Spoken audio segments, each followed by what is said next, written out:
So what do you know about shrink-wrapped manga? Mm, wait, shrink wrapped. Like if you go to Barnes and Noble Yep. and you go to like the Barnes and Noble manga section, like you wade through the grease Yep. and you see one that's shrink-wrapped. What does that mean to you? Well, I'm picturing like a comic book in a plastic sleeve. Is this different? This is like shrink wrap, like you get like a video game. Is it so people don't jizz on the pages? Yes.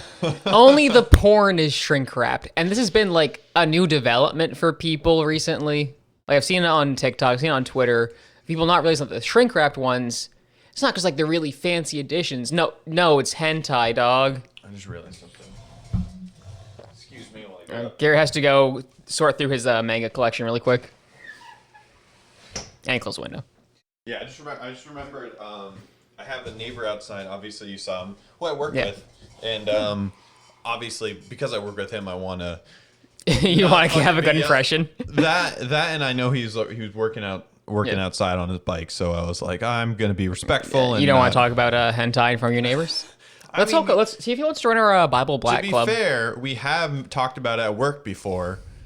Not in a capacity of like, hey, what's your favorite hentai? It was more of he brought up Food Wars because I was talking about anime with my friends. We were talking about like really bad anime, and I mentioned I couldn't watch Food Wars because it's really gross, and he was like, yeah. So then there was kind of a hentai talk. Oh, there was one actually, not strictly hentai, but like very, let's say, flirty anime. I'm gonna see if I can remember the name here and pull it up. There's a lot of really like bad ones now.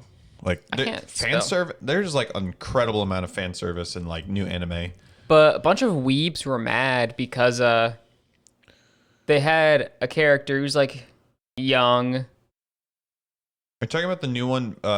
Stop teasing me. Yeah. Miss Nagatoro, or yeah. But so much people were mad because they had her use like slang. I was like, bro, it's a localization. Like, you should be happy that a person in this age range is speaking like a person in that age range would be.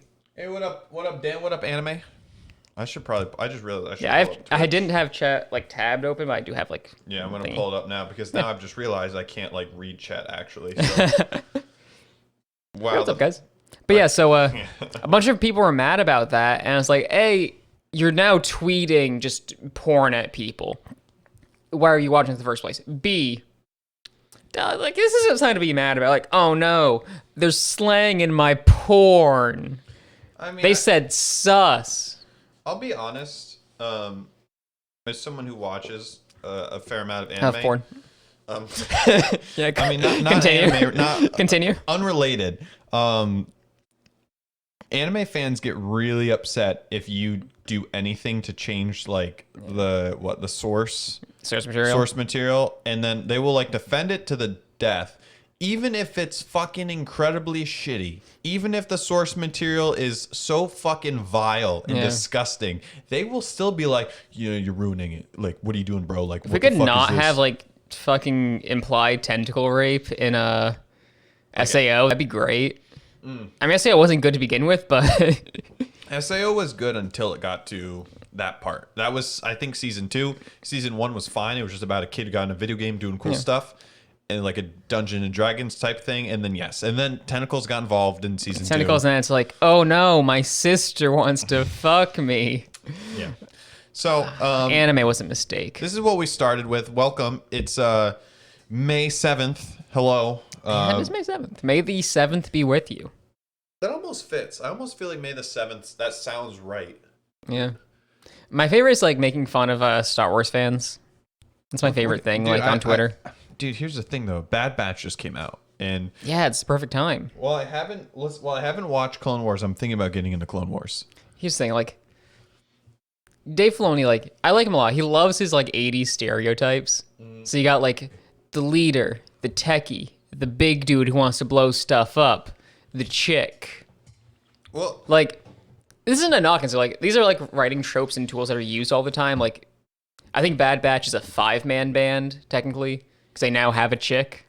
Well, what Bad Batch to me is chat's not loading for me. Let me use like the actual Twitch app.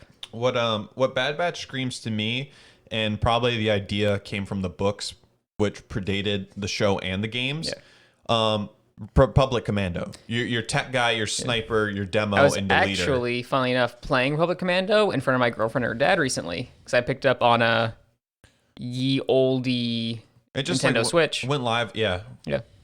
And super good. How's the frame rate? I heard the frame rate was a little iffy when it first got released. I don't know if it got patched. I didn't have any issues. I also didn't care that much. The thing I do care about is that they took away the multiplayer. Morning, Dread. So this became very difficult, very quickly, especially on Switch. Like I had to have the Pro Controller, so I was using the Joy-Cons to try to switch between. I actually never beat the game as a 10-year-old on the original Xbox. I was too dumb. We should play this all the way through Republic Commando. I think Republic Commando is one of those games that I think was ahead of its time in terms of just gameplay wise. It was really just good. It's what Halo Reach should have been. Oh yeah. No, yeah, and Halo Reach, especially Halo 5, Master Chief and his squad. I'll be honest, I think Reach was better than 5. Thinking about playing through the 5 campaign, I don't even think I developed an emotional attachment to any of the Master Chief's posse in 5. I saw the trailer. I didn't play 5 because it's not on a PC. Just could not be bothered to care. I mean, they're cool. The lore is cool, but I think Reach did a better job of the squad thing. It's Master Chief's always worked alone. I get it. They're trying to be whatever Halo for a new generation. You know what the question is though? What is Cortana gonna? Have they revealed Cortana in Halo 5? Have we seen what she looks like in 5 yet? I thought she was dead. Not gonna lie. No, she's still kicking. But it's the thing is, are they gonna go back to Cortana being basically the creator? What was it? 4? 4? I think she was basically naked. She was wearing a nice. It was a nude suit AI. Nice. And then I think that's what I want. Well, I don't know. Is Halo 5 gonna have that again, or are we gonna go back to old Cortana that wasn't in a nude suit? No, she was basically nude. Yeah, I mean, she's always been kind of nude, but... And it's weird seeing the other AIs that have clothes. It's oh, no, this is It's my favorite dumb thing of no, the character decided to be naked. And it's who wrote the character? Some greasy dude in his 40s? He's never touched a woman? I'm fine with her character design. I feel in 4, they got a little too horny. When they were basically, the guy was just sketching up the concept art for Cortana, and then he someone saw it and he's oh no, this is just my personal stuff, but they were we love it. Original character, do not steal. Fucking. So I don't know, do we want to jump down into a segment, or you just, keep going with some newsy stuff? I know we started with the Barnes and Noble people jerking off on their comics. I was just reminded of that as we were starting up. Don't read too much into it. No. So newsy stuff. Disco Elysium still fucking amazing. I've been playing through it, still going through. It's so good. I'm gonna at some point either force you to play it on your own or with me, but Jesus Christ, it's so good. It's obviously launched on what, PlayStation first, or was it? It was originally PC. It came out in I think October of 2019. So it's based on a tabletop. Let's start at the beginning. So there was a tabletop RPG, and then a book was published about the lore, not in English. It's getting an English release later this year, apparently. Yeah. Because we'll see last year stuff happens. There's a pandemic. So I had all this lore, and said, oh, let's make a game in this universe. So when the lead writers wrote that book, it worked the tabletop game, and there's some little references to tabletop games in it. Yeah. It's very cool. But they already had this big universe already made. It's okay, let's set a game in this universe. And it's very, very cool. You can tell there's a lot going on that you don't even learn about. Yeah. But it got its final cut, which is the fully realized version, this past March. Okay. Well, April? I think it was March. I still don't know anything about it besides the clip of you beating children, but I feel we talked about that last. The thing is, you can have a totally different experience based on how you play. So I've been coworkers have been asking about it, because I'm trying to pitch this game to them, and it's not as straightforward trying to pitch 13 Sentinels, which I'll talk about in a little bit. Because you get such a fundamentally different experience based on how you play. As just not only the best writing I've seen, but like the most writing I've seen in a game probably ever. I mean, and now it's narrated like it has a lot of inspirations for like French language. Like it's in a place called Revachol. You have like the Oranje people. The narrator they got for the English dub doesn't speak fucking French.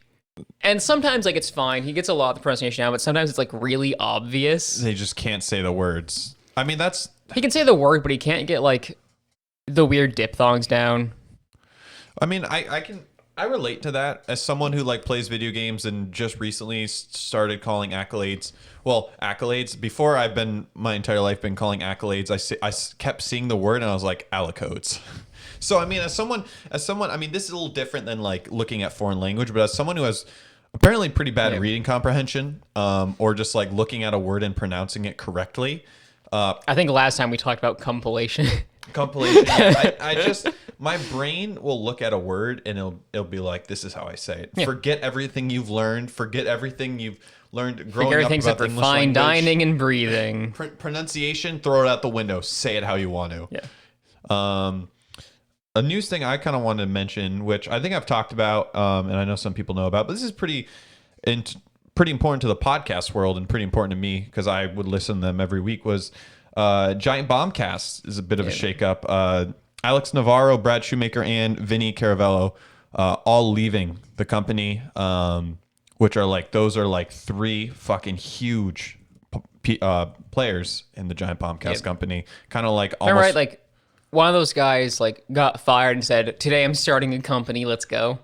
What? Right? Oh, it might have. I don't remember the origins. The origin was most of them like met through like GameSpot and like Game Informer. Like they were all kind of doing that. I was seeing a bunch of tweets about it.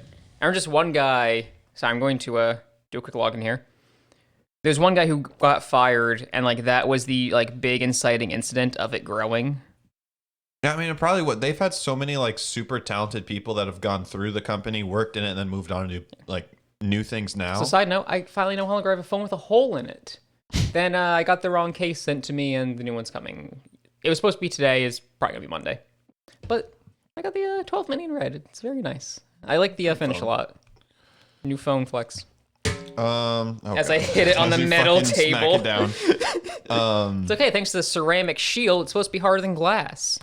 We'll find out if that's true or not. But just kind of, I guess the last thing about it is it is weird seeing that like basically my not childhood stuff. This was more of like early adult life, but like first Rooster Teeth, now this. It's like a lot of. It's almost like a lot of stuff that I've been listening to a while. It's starting like those companies starting to break apart, which they touched on how like incredibly hard it is to keep that running because you got to like show a profit. Mm-hmm. But it's weird. It's weird seeing, especially now I'm gonna like lose one of my main only podcasts I listen to weekly. Seeing them break up. Rooster Teeth, I think, was long time coming. This was kind of like out of nowhere. Rooster Teeth like exists too. Like same with Giant Bomb, they still exist. There's like changing how they'd work a lot of stuff. I feel almost bad for Rooster Teeth. Like they'll bring somebody new in, they like do a lot of really cool stuff and then leave and do their own projects. Like I think Fiona recently was like saying, "Hey, I'm still gonna be working with them, but I'm also working my own stuff down like California." And I'm very happy for like, it's very cool. I actually have a friend who today is his last day at our job, and tomorrow at 6 a.m. he moves to California. Oh, that's and I'm very jealous of that freedom. I wish I could be me because there are more opportunities out there, especially relative to where we are. But it's very cool. I'm trying not to be sad about it because like it's very great for him and his roommate who's also moving. Yeah. But man, it's like one of my friends is at this point like functionally a workaday actor. So like he just gets acting gigs like job by job, pays his bills, everything.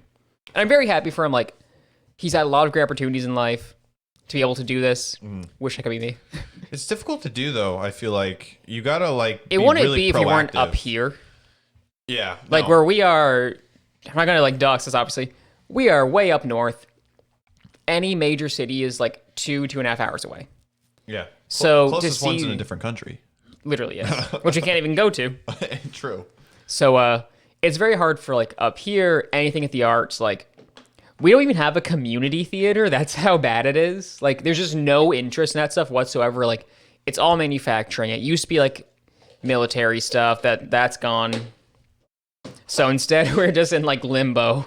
What did that? I thought like that one place we had kind of had like small amateur productions. They did like one, yeah, and then they had to close for the pandemic. Yeah, I was about to say like That was like October before last. Which is crazy though, because they were like closed down forever, reopened, pandemic hit, closed back down. Like they literally reopened or like had a resurgence at the worst time possible. Well, I know what's fucked up. I got the license to a play like from the playwright who I know. It's like, hey, I have people who want to work on this, yada yada. Like I have basically staff ready. Can we use your space? You would make so much fucking money because we can use all this stuff. I got the play license for literally $100. We have a costumer who wants to do it for basically free. We have somebody willing to make props for basically free. Never reply back. Dude, I was like, we were able to throw this together easily like 2 weeks. There are people who wanted to do it who already knew the lines and they just never got back to me. I was like, easy money down the drain. I'm a little bitter. I think there's something about where we live up here. I think it's cursed. I don't think people network up here. Networking seems fucking visible, or not visible. The coffee shop we literally just went to, not to interrupt you, I sent their owner an email. It's like, hey, I've done like digital marketing stuff. You don't really have like, they have a web presence, but it's not consistent. There's no like branding. Yeah. It's like, if you want to even take it like on an intern, just like get something else to put on my resume, I will do that for free. No reply. No.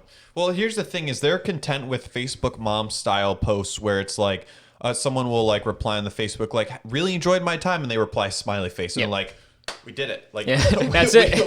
Bring it in, guys. Our brand, we did it. All right, like next week, we'll drop another. Or like the owner was doing a thing which was pretty cool of going to like other coffee shops like miles and miles away and equating them to his. He's like, oh, here's like what we can work on. Here's how they do this. Here's like a brand partnership maybe. Did it like 3 times and forgot about it. Well, and the other thing, you know, what they could do is they are constantly changing up, you know, specials, doing different specials, just highlighting that on social media and doing some sort of fun, like little like unveiling on social media would be, I mean, I don't know if they do. I doubt they do. It's like my social media presence isn't great. I use it like mostly for personal stuff. Yeah. Because like when I was running like organization stuff before, I know what I'm doing. Like, yeah, I have a nice enough camera. I can take like professional looking photos. You've seen what I drop in Discord. Yeah. And my favorite flex, I'll be building Gunpla and I'll take out the mirrorless and like snap photos. Well, the thing too is oh god, fuck. I trailed off. My brain trailed off again. You're thinking about those Gunpla? No, I just like I hate this, dude. My attention span literally like I have it and then I lose it. Like my thought, I don't know why my thoughts just like one into like I'm like, oh, I got an idea, and then I just like in the span of me turning my head, it's gone. I'm like, oh, that happens. Humans' brains are slabs of meat. I think I don't know, man. I think I gotta read more. I think my brain needs some stimulation besides just like video content.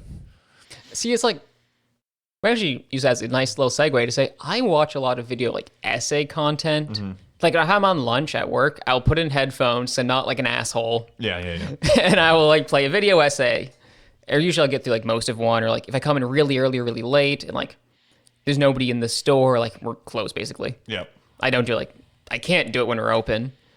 I'll like pop in a headphone, listen to a video essay. Yeah. Stuff like that. Or a podcast. Or stuff like that. Before the pandemic, I used to go upstairs in our break room for my breaks just because, especially in the winter, I don't want to go out to my car. It's a little cold, and just sitting in a cold car, it's like bullshit. Not at this job, like at all, have I gone to my car for a break because, like, I like to fucking eat. Like, and your parking lot's a fucking mess. Yeah, it's a war zone. It's attached to a mall where I work, so like, trying to get out to my car would probably take 7 minutes by the time like I work my way around, like actually get my food prepped. It's like that's not worth it. But well, there was a guy I remember again pre-pandemic, but when I'd go up to the break room, go upstairs, grab his Mountain Dew, grab his bag of chips, slap it down on the table, Wheel of Fortune on his phone speakers, full blast. I have a lot of people like that. And it's like God. People will watch his videos. That's fine. Like, but you can get a pair of headphones for literally like $12 now. Yeah. If you still have a headphone jack, it's even cheaper. Yeah. Like the adapter for an Apple iPhone, as opposed to an Android iPhone, it's $9.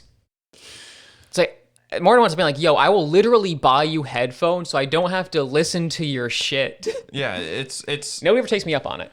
I don't know why, because I don't even know if it's necessarily the older generation, because there were some people that were maybe 5 years older than me, not that much older, who would pull the same shit. Like, some people just don't really. I think it's like a cultural thing. Like, just don't care. Like, my second roommate in college was like that, where he did it on his phone, his TV. Like, we shared a room. Like, it wasn't like a little suite or anything. Just one room, little bathroom connected. Luckily, literally, like, he would be screaming at his game like all hours of the night, like leaving the TV on at night to fall asleep to. So then, like, I couldn't fall asleep, and I was like pretty pissed about that. So, like, it's definitely like some cultural thing, especially rural areas like this. It's not. I guess it's not as normalized to like play stuff out loud, or if so, like they're playing more so like talk show stuff as opposed to like music, which is more or less fine. well, that just reminds me of our friend Chance. Yeah. He had a fucking roommate who was cool, but also slept all during the day, went to night classes, and then played video games from like 11 p.m. to 4 a.m. and then slept all day and then went to night. Like, he literally. As was this guy too, like bare minimum credits, literally lived down the street. It would have been cheaper for him to stay at home, but he wanted the college experience. To fucking annoy his fucking roommate. Yeah. Like, be the college dickhead. It was so bad. Like, he's also like, I don't keep tabs on him. Mm-hmm. I would be shocked if he was not like a QAnon person right now.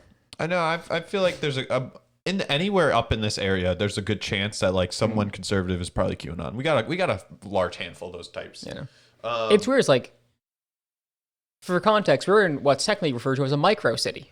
Yeah. So like, it's self-sufficient. You don't actually need to leave to get like necessities. But at the same time, like, there's such a bizarre mix of people, especially like where we are specifically. Like, you're either like a hardcore socialist or you're a like fucking QAnon person. Like, it's no in between. It's not great, and you see that in college. Actually, no, there is in between. It's aggressively in between. Well, there was like a kid who was like, I remember when my first college I went to, there was a, like, you could get like a triple, which fucking sucks. Like a dorm room triple, not like a suite, like 1 room, 3 beds, like fuck that. Mm-hmm. But I remember there was one kid who was this annoying ass kid from like our area. Yeah. And he was living with 2 kids from New York City, and they hated him so much. I remember the kid like came out one day and was just like sitting on the couch in the like normal room, and was like, his roommates had constructed a curtain and sectioned his bed off. You're telling me about this? Yeah, and I was like, holy shit, like, how bad do you he was a whore. He was so annoying. He was the worst kid ever. I mean, you remember when I was trying to stream with that roommate, and like he would see me there, like microphone on, clearly like webcam on and everything too, and start playing music. Yeah, that's... This was before like Twitch was really going after DMCA takedowns, but it was still like an asshole thing to do, especially when I'd like explain to him, like when we first moved in, they're like, hey, just so you know, like, I like to do this. I don't do it all the time. Usually it's like a couple hours at night, like once, twice a week, and just did not care. Yeah. I mean, I think that's just like some people just have like the courtesy. Some people don't. It's just, I guess another news thing, this isn't really news. It's just more of, I'm just going to mention this. Yeah. Not to plug it, but just to fucking comment on how fucking stupid this is. Tomorrow, the Doge Father hits SNL, and I forgot about that. I don't know what's going to happen. Neither does he, dog. I don't like, so I feel like it's gonna be a really, I almost want to just, I'm not gonna watch it live, but I want to see him like do the opening act, because I think it's gonna be really bad. I think it's gonna be really cringy. I think it would be really weird. Didn't like no cast member want to like be on stage with him? Or on set. I mean, I can imagine. I mean, it's gonna be great for Doge, but let me say this again. No cast member wanted to be seen with him, so they will not be doing skits with him. He's kind of, I mean, everything. We are, of course, talking about noted billionaire, emerald mine heir, Elon Musk. It was emeralds, right? Supervillain. Yeah, it was some sort of mine, yeah. Space polluter, because he was mad his yacht didn't have perfect cell service. Also, by the way, space. I wonder that like the Chinese like rocket that's gonna crash. I mean, I think most of it will burn up, but it's pretty crazy. It's funny you mention that. Our mutual friend, Morgan, I don't think she really cares if I mention her name, that I've asked her beforehand. Yep. She texted me very anxious, like a week and a half ago, sent me a TikTok saying, I need you to... It's like she's done a few times. Like, I need you to explain why this is bullshit, because she has pretty bad anxiety. Yep. And so I went and I was like, okay, this dude's like being an asshole about it. I pulled like an actual article saying like, hey, this happened before. Yeah, it's happened a ton of times. Yeah. Be like, yeah, it was kind of a dick move. Just kind of leave the booster rocket falling. For the uninitiated, a Chinese rocket went up, 2 weeks ago now? Yeah. A little while ago. Because it's been in orbit the whole time at this point. And its booster rocket had what we call an uncontrolled landing, which is like it falls and somebody has to pick it up or shoot down or find something. And they have a range of where it might fall, but they don't have like the exact coordinates yet. But people on like TikTok wanting those fucking clicks. It's weird to say clicks now that everything's on a mobile device or a touchscreen. I'm a fucking boomer. But so we're saying like, oh yeah, it's gonna crash into the United States. Be prepared, it might be your city. And I was like, bro, this is such a dick move. And the thing is, it's the only reason it's like making the news, because this happens all the time with launches. Sorry if you can hear my laptop taking off in the background there. But it's just because this is the largest like debris that's fallen. I mean, this happens all the time. This is just the biggest one that we've ever had fall. Like it's not like this is actually it's the second biggest, not quite the biggest. Really? Okay, I didn't know that. But either way, I mean, it's just okay. Yes, this happens, and this is pretty large. But no, in no way is this like people who are like this was planned. It's like stop. Like this. This just happens. Unfortunately, I wish there was a better way to like. There is a better way. It's just more expensive. Because you can do a controlled descent. They just didn't do that. Yeah, but I have. Because I recently made a TikTok, and when you first go into TikTok, it's a really weird mix of like For You, because there's a huge conservative base. It's funny you say that, because I have never had that problem. I remember you talking about it in the group chat, and I was like, that's weird. That's not, my TikTok's all like goth girls, dude. Well, like I'm going to open TikTok right now. Did you and like the first thing you're going people? to see is going to be a big titty goth girl. I can tell you right now. That depends, because once you've been on it, basically what you view and like. But like, oh, I know that. I'm outing myself now. when I like first went on it and like I just made it, if you just scroll through, it's like all the mainstream stuff. Wait for it. I can feel in my bones. Okay, no, not so bad. I don't know. I just second one. Sorry, I misspoke. It's the second one. I'm not going to point at the camera. I mean, it's. It will tailor itself to your need or your thing. I'd even read that caption. That's a lot to walk into.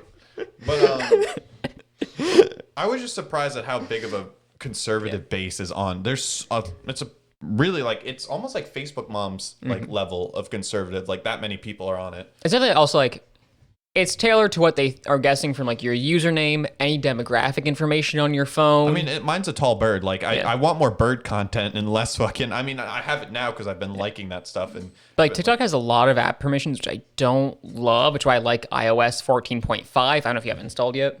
I don't know. I think I'm up to date. But if you have any like demographic information on your phone, it would go like, okay, white, male, in a pretty rural area, probably conservative. Let's recommend this content, get interactions, promote the content more. Also, a lot of down bad content. Oh, yeah. I mean... Oh, yeah. And it's like, it's hard because, like, I don't know about you. A lot of, like, modern TikTok girl makeup, like, is made to make people look, A, like scene girls, B, like, slightly older. Yeah. So it fucks me because I'll see somebody like, oh, damn, you're like kind of cute. Then they talk about high school. I'm like, whoa, what the fuck? Yeah, no, it's... No, and I block them. If I see a minor on a social media platform, I just block them. My take, I don't really see that stuff again. I used to not, and it was like, I don't want to see like your high school takes. I'm sorry. It definitely is kind of like, it's almost like, so like, I don't know. It's like when like Instagram, for instance, I remember when my little cousins first got Instagram and like they followed me and then started suggesting like people in high school was like, no, like this, no. But it's like TikTok. I'll be honest, I did not follow your cousin back. But he followed me years ago. I was like, nah, I can't do this, dog. It's I don't know, man. I think TikTok like it's just like it just basically throws all the content at you and it's creepy. Like there's a lot of creepy dudes. But again, I just watch it for memes and birds. I got a lot of bird TikTok content. I remember seeing a video a couple years ago of like this very obvious like TikTok predator dude. And I think he finally got banned. But like, it's such a breeding ground for that shit. Yeah. I think the platform's fine, but like there is a lot of like just trash, vile content on it. Getting off TikTok. We said a lot of goth girls. Let's see. So that's a saving grace here. That's all I have for any news I have. I have a couple stories I want to talk about. Number one, Sony's being sued over PlayStation Store's monopoly. And it's like, it's very much based on like the Apple Epic thing. So like multiple lawsuits happening. Hopefully they can get like a difference of opinion. But so I'm pulling this up. Yeah, so it's first reported by Bloomberg on Thursday morning, so yesterday. I'm reading the story just off Polygon. I think for game reporting, they're pretty good. Sue me. Sony previously allowed players to purchase games via download codes from third-party retailers like GameStop and Amazon, but in 2019, after a leaked memo circulated online, Sony confirmed that download codes were only purchasable via the PlayStation Store, not third-party retailers. This, like, yes and no. I'll get into that in a second. Sony's monopoly allowed to charge super competitive prices for digital PlayStation games, which are significantly higher than their physical counterparts sold in a competitive retail market, and significantly higher than they would be in a competitive retail market for digital games, lawyers wrote in the lawsuit. Lawyers claim that popular games sell for, on average, 75% more digitally on the PlayStation Store than those sold physically. That number could be up to 175 more at the highest, according to the lawsuit. And it's like their revenue, $17 billion over the fiscal year that ended on March 31st for digital games alone, and like other digital content, so like movies and stuff they sell to PlayStation.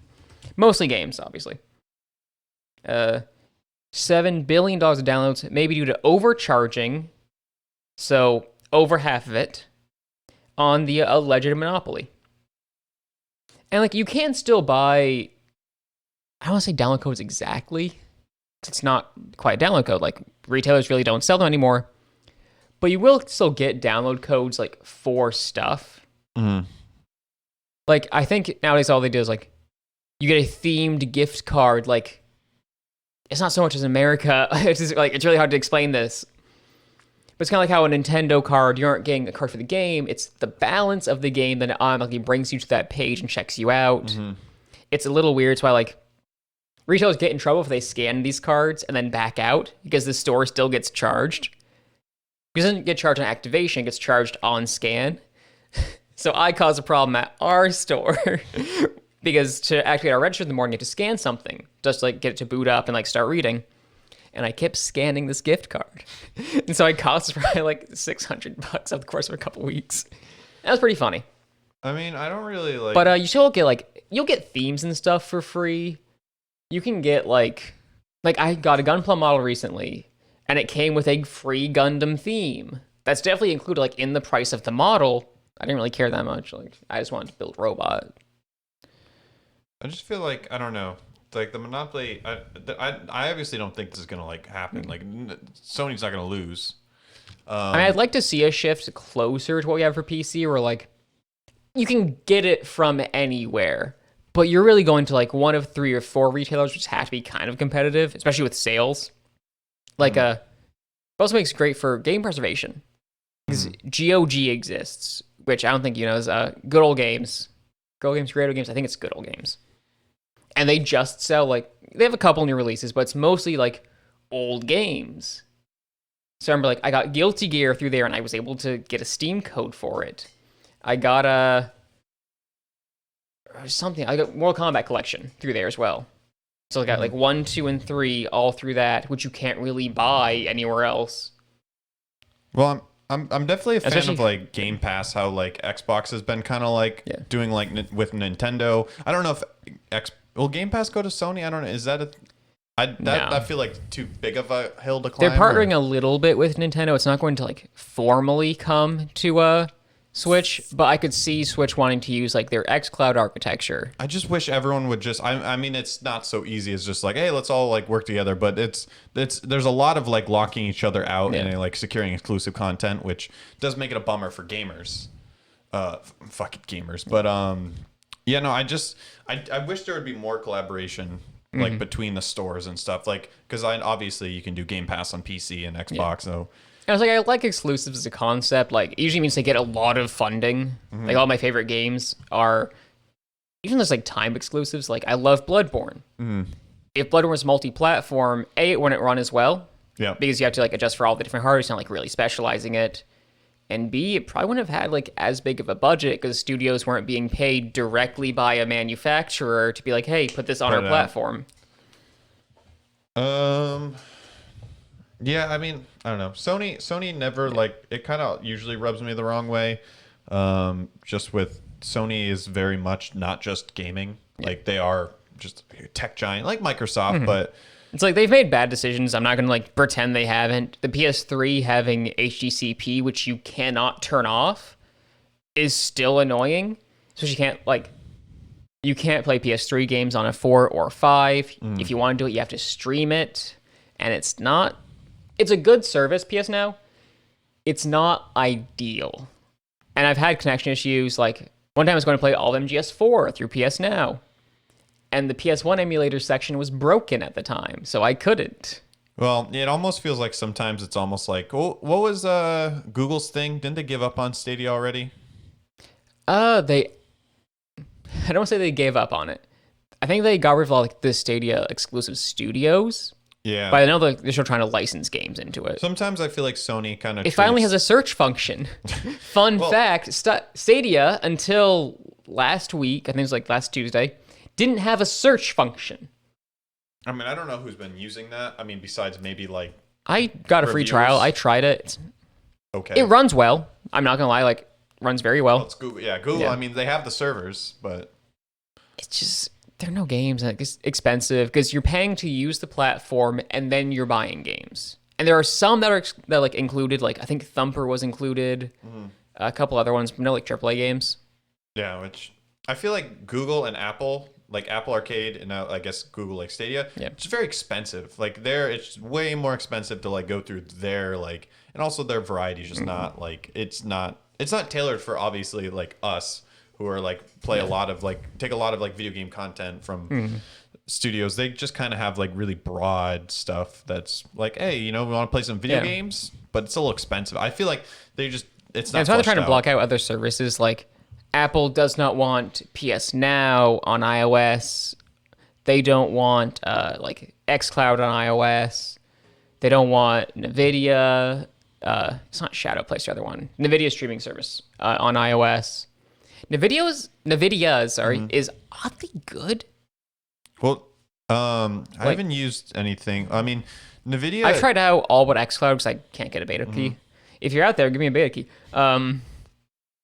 NVIDIA's, the way it works is that if you own the game on a major platform, you can stream it.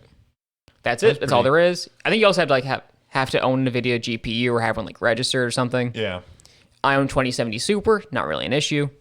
NVIDIA's doing really well. Although, like as a whole, they just having a GPU right now is my only flex. Well, they just like they're now like going to start putting out chips to like try to rival Intel. I feel like they're trying to block Bitcoin, which is actually a story I want to talk about later, but it's a good segue. Okay. So, GPU mining, still the hotness. The new hotness is going to be stuff based like in storage. So storage price about to spike. I hate that. I need to buy more before I forget. I probably do that next Friday.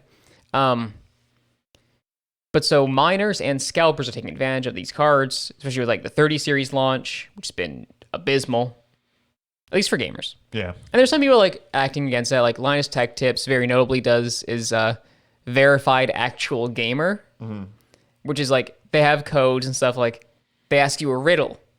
Excuse me. And if you do that, you get the URL and you get to like get your graphics card at or below MSRP, which is really cool. Yeah, because it's been a huge issue. Like on Newegg, I've been seeing like all the like stuff sells out. Like even old GPUs sell out immediately, or they're like marked up ridiculously. Like I built my girlfriend a PC in the shortage. I built mine like just before it got bad. Yeah. Getting her GPU was impossible. I had to go with a AMD RX 580, which is a couple years old. It's competing with like 1600, like NVIDIA 10 series, basically. Yep. And like it works. It functions fine. Like her PC runs. But getting it was such a pain in the ass. Yeah, I don't know. I mean, I've you've talked about like helping me build one once like I love building computers. Like I want the chance to build more, but you can't get even like used parts for cheap anymore. Yeah, well, that's like my thing is like, there's no point of me trying to like put effort into getting because my next build, I want to like actually build. I'm not gonna buy a pre-build and then like start like rearranging its guts because that was a fucking nightmare. That's the easiest thing to do right now. Yeah, but it's a fucking nightmare going into a pre-built and just like undoing it because it's pre-built. Like it's like, okay, you're set, but like going in there and start and pre-builds usually have like some weird issues. Like they cheap out on like a motherboard, so you have a better chip, but then you're starting to get like a little bit of I'm forgetting the actual word. Oh my god, you start getting like a little bit of compatibility issues. You can't like quite run the chip as fast as you want to. I'm forgetting this word. It's gonna drive me nuts. Not really a problem. Not throttling, the opposite. But regardless, like it's such an issue with pre-builts that like the second you want to use it to like max capacity, you can't. Like a lot of them come with really weak power supplies. Yeah. Well, I mean, I was kind of a dumbass when I like bought my new CPU when I upgraded, but like I mean, just to like basically get the parts I needed, and then I've talked about this before on stream, and I think I talked about you know about like having to put jumper cables to get the compatibility. Your computer terrifies me. Yeah, so it's like I had to have like a computer expert who my parents are friends with. He came over and helped me like fix the problem because, like I said, it's just like pre-built are such a nightmare with compatibility. Meanwhile, like change it. Just last week, I changed out my Bluetooth card. I didn't get a motherboard with Bluetooth.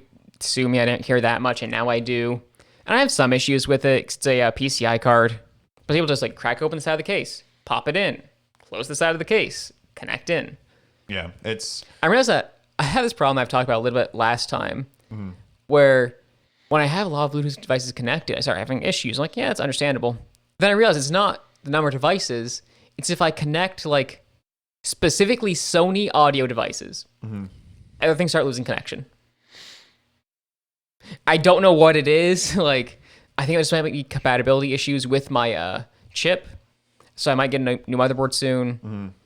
But it's just so bizarre that like it's that specifically. Well, I really like it. This is like the mainstream thing, but PC Part Picker. I mean, I think that does a really good job of like helping you with compatibility. They don't get everything, and it is an issue. Like one of my front I/O connectors just isn't compatible with my motherboard. I couldn't plug it in, so I have a USB. I had to choose between USB 3.0 or C. So I went with the 3.0 because like this is more useful for me. I have a C on the back regardless. But now I'm like, I would love to be able to use all my ports. Well, that was the thing when I switched motherboards. It was compatible with my chip and compatible with my graphics card, RAM. Like it was good with all that. But the case, that obviously the Asus case and like the default fans and like the RGB lights on the case, which I keep unplugged because I don't really care that much. I hate RGB. I don't know if this has come up.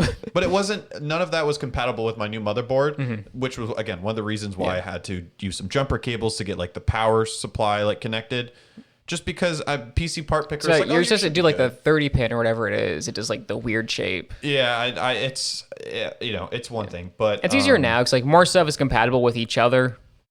It was strange, because I was like, these don't. I remember like trying to do it, and I was like, none of these pins. Like I can connect 3 things, and I have like 5 more pins or 5 more plugs that need to go in, but like just won't fit, and there's like no way to make it work. I mean, like when we build your PC inevitably, I'm still going to try to get you to switch to AMD because you do so much video work. Yeah. Fun fact, AMD is like all like the multi-cores and threads they do. Super effective when it comes to like video rendering. Love it a lot. I'm currently running this off an Intel machine, which is kind of funny. But Intel, like if you're just running like a single thread application, like a game, works better. But the second you add in something else, you should start considering AMD. And yeah, I mean, I think mine I'm happy with for now, but I would CPUs are also like ridiculously expensive, so it'd be good to be able to like say, okay, and just pull out the CPU that you got 2 years ago, pop that into a new build. Yeah, no, I think I could do that with mine now. I mean, I gave my old CPU basically to the guy because he was doing a lot of like computer stuff, and he's like, you know, if you don't use this, I can buy this off you. But I was like, you could just have my old CPU. It was like an i5 something, but he was like 7700, right? I think less. I think i5 like 67. He's using it for like a media device. He's not using it for any gaming purpose. He's like, this is a good CPU. I will buy this off you. I was like, you basically done like 5+ hours of labor helping me build this. This is yours. Like, just take it. And it's like, like I wanted to build an encoding box literally just to run this stream off of. Like I had a build set in mind. Just gonna have like a little flip up display, just like a little machine that we could run an entire stream off of, not have to worry about it. Can't buy any fucking parts. Yeah, I don't know. I mean, I think it's going to be nice with like companies like Nvidia now putting out their own chips. Yep. Just need more. We just need more because the demand is way too high, and it doesn't help that scalpers and just people are doing like, you know. Because doing this in like a silicon chip short's a rip. I think it's honestly besides scalpers, you now have the incredibly like high and like increased interest in Bitcoin, Ethereum, all the cryptos. So I think that's what I actually want to come back to is the new NVIDIA 3060 Ti release that they've been kind of pitching, and presumably more NVIDIA GPUs in general are going to have chipsets to block crypto mining. Wow. So previously had like a software-based one, but people found a way around that pretty much immediately. Not even all the cards were shipping with it installed. But so like it wasn't super effective. But now they're trying to stop it. I don't hate that because that is like, okay. It's ruining their brand reputation too, because like I was somebody who the first car I was going to put in my girlfriend's build, I asked the seller specifically, like, was this used in a crypto mining facility? And he said no. And I put it in, and it very obviously was. Like, the card was super worn out. It was having all these compatibility issues. We end up like, her dad sent it to his friend who tinkers with stuff, and he's like going to see if he could try to get it up and running properly again. But he said right away, like, oh yeah, this is obviously been mining crypto for years, like probably since the 1070 came out. Yeah. And it sucks. It's like somebody goes and they buy a used card and it was used to mine crypto. Then they get a bad like brand impression of the company because this card's been like worn to shit because it's been running at full blast for years. 24/7, just like continuously going. And so like I'm excited for that. It'll hopefully maybe be a little bit easier to get cards. Well, I think it should be. I think that makes sense because now people like also like just want a game. Like, it sucks to say it, but we do need some kind of regulation on crypto. It's like the environmental cost is terrible. The people using it still for like money laundering, very obviously with like NFTs. It's still used for like paying for child trafficking, paying for drugs and stuff. It's the things it was made for.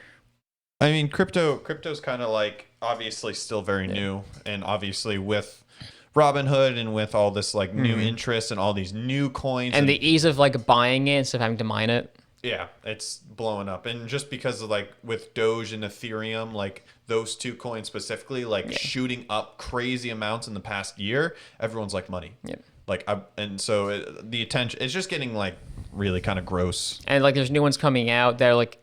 Maybe kind of be that social pyramid scheme that we talked about last time. Yeah, my coworker actually was telling me about one. It's like Star Coin or something. Something with an M. Basically, a guy on TikTok was like talking about like, hey, this coin comes out May 31st, guys. Hey, and you know that guy like already has stake in it too.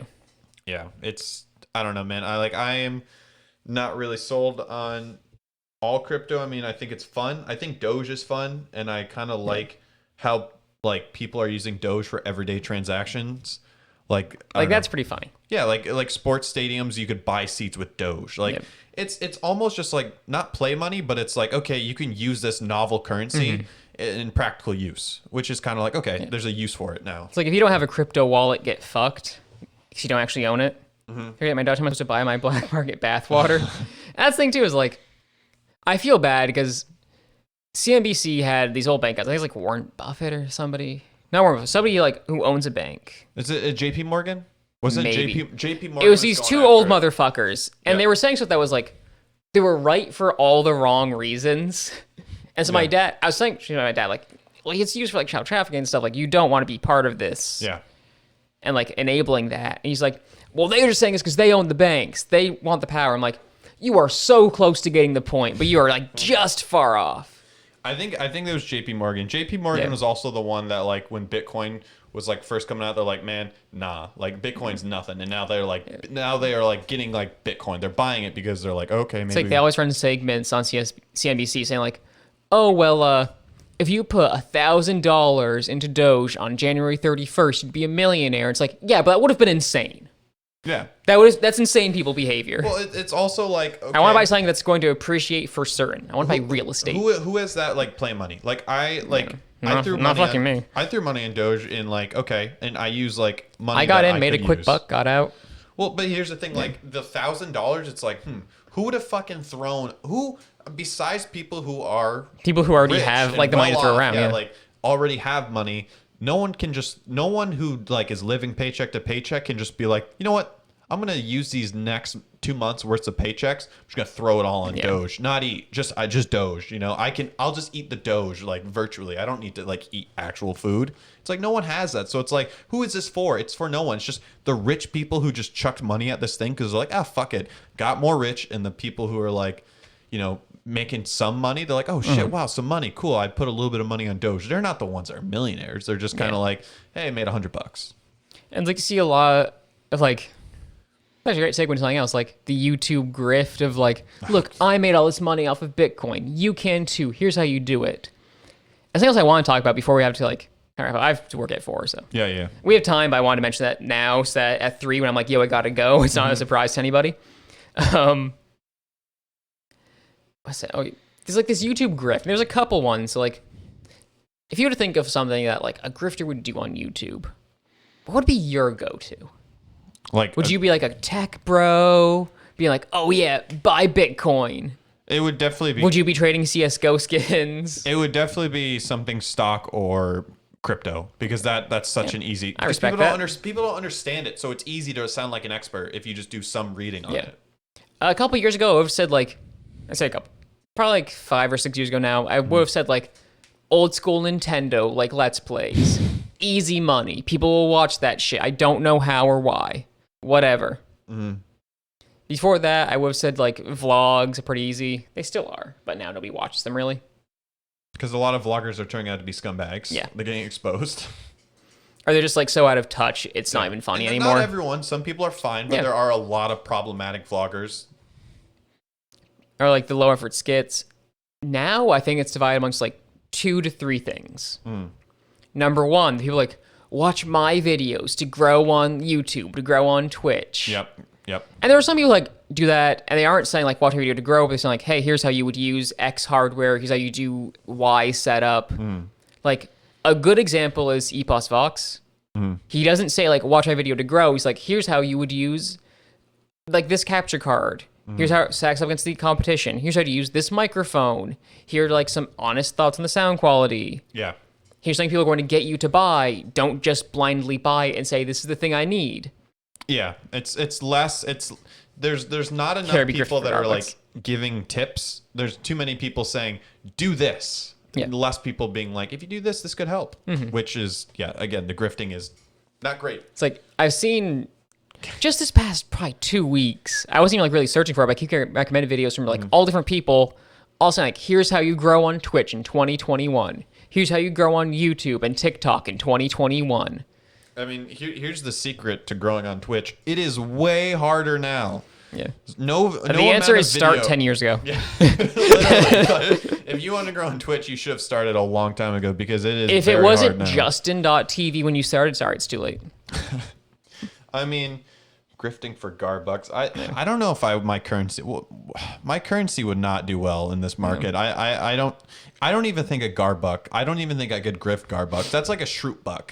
Like that's the same level. Like instant, like trying to like make it a thing, and instantly people like being like no, like not even any amount of grifting could like make it like I don't know. And like that one was because like people who want to start out are going to watch that a lot. The best advice I ever heard was from I think it was Jeffrey Craner who makes a Welcome to Night Vale. It's like the people who are actually successful don't do this because they're too busy doing the things that make them successful. Yeah. Like when you ask for tips, if somebody comes here and gives you like 5 minutes worth of like tips, they aren't actually successful. They're doing this to like get you to keep coming back. Yeah. It's like that's one thing that gets me a lot is like, you're like, look at all this cool tech. It's usually tech, so like it's easy to like get people to buy something they don't super know like how it works or what it is, and they don't see it a lot. And it's like, look at my Amazon affiliate link. Look at this Amazon affiliate link. It's like, bro. I think it feels like it's obvious, but I don't think it is. I think honestly, well, one, I feel like there's a big desperation to just kind of grow quickly. Yeah. Like that's a big get money quickly, grow quickly. Everyone's trying to do everything fast.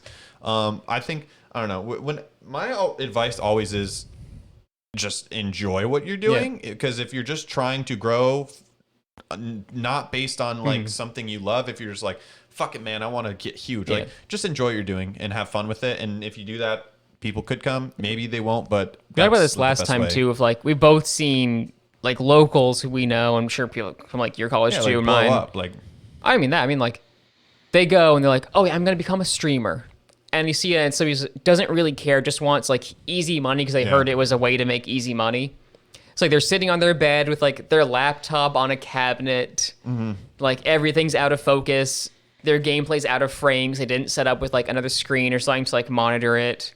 It's like, bro. some people are just good. Some people like can just Yeah. flip on the switch and like entertaining. If you're actually entertaining, yeah, but like streaming, YouTube, all that stuff, we don't think of it as acting, but it is absolutely acting. yeah, no, well, And if you're not a good actor and you're not good at improv, people aren't going to watch your shit. well, like, actually, on the most recent, I think the last Bombcast, they literally were talking about like over the years.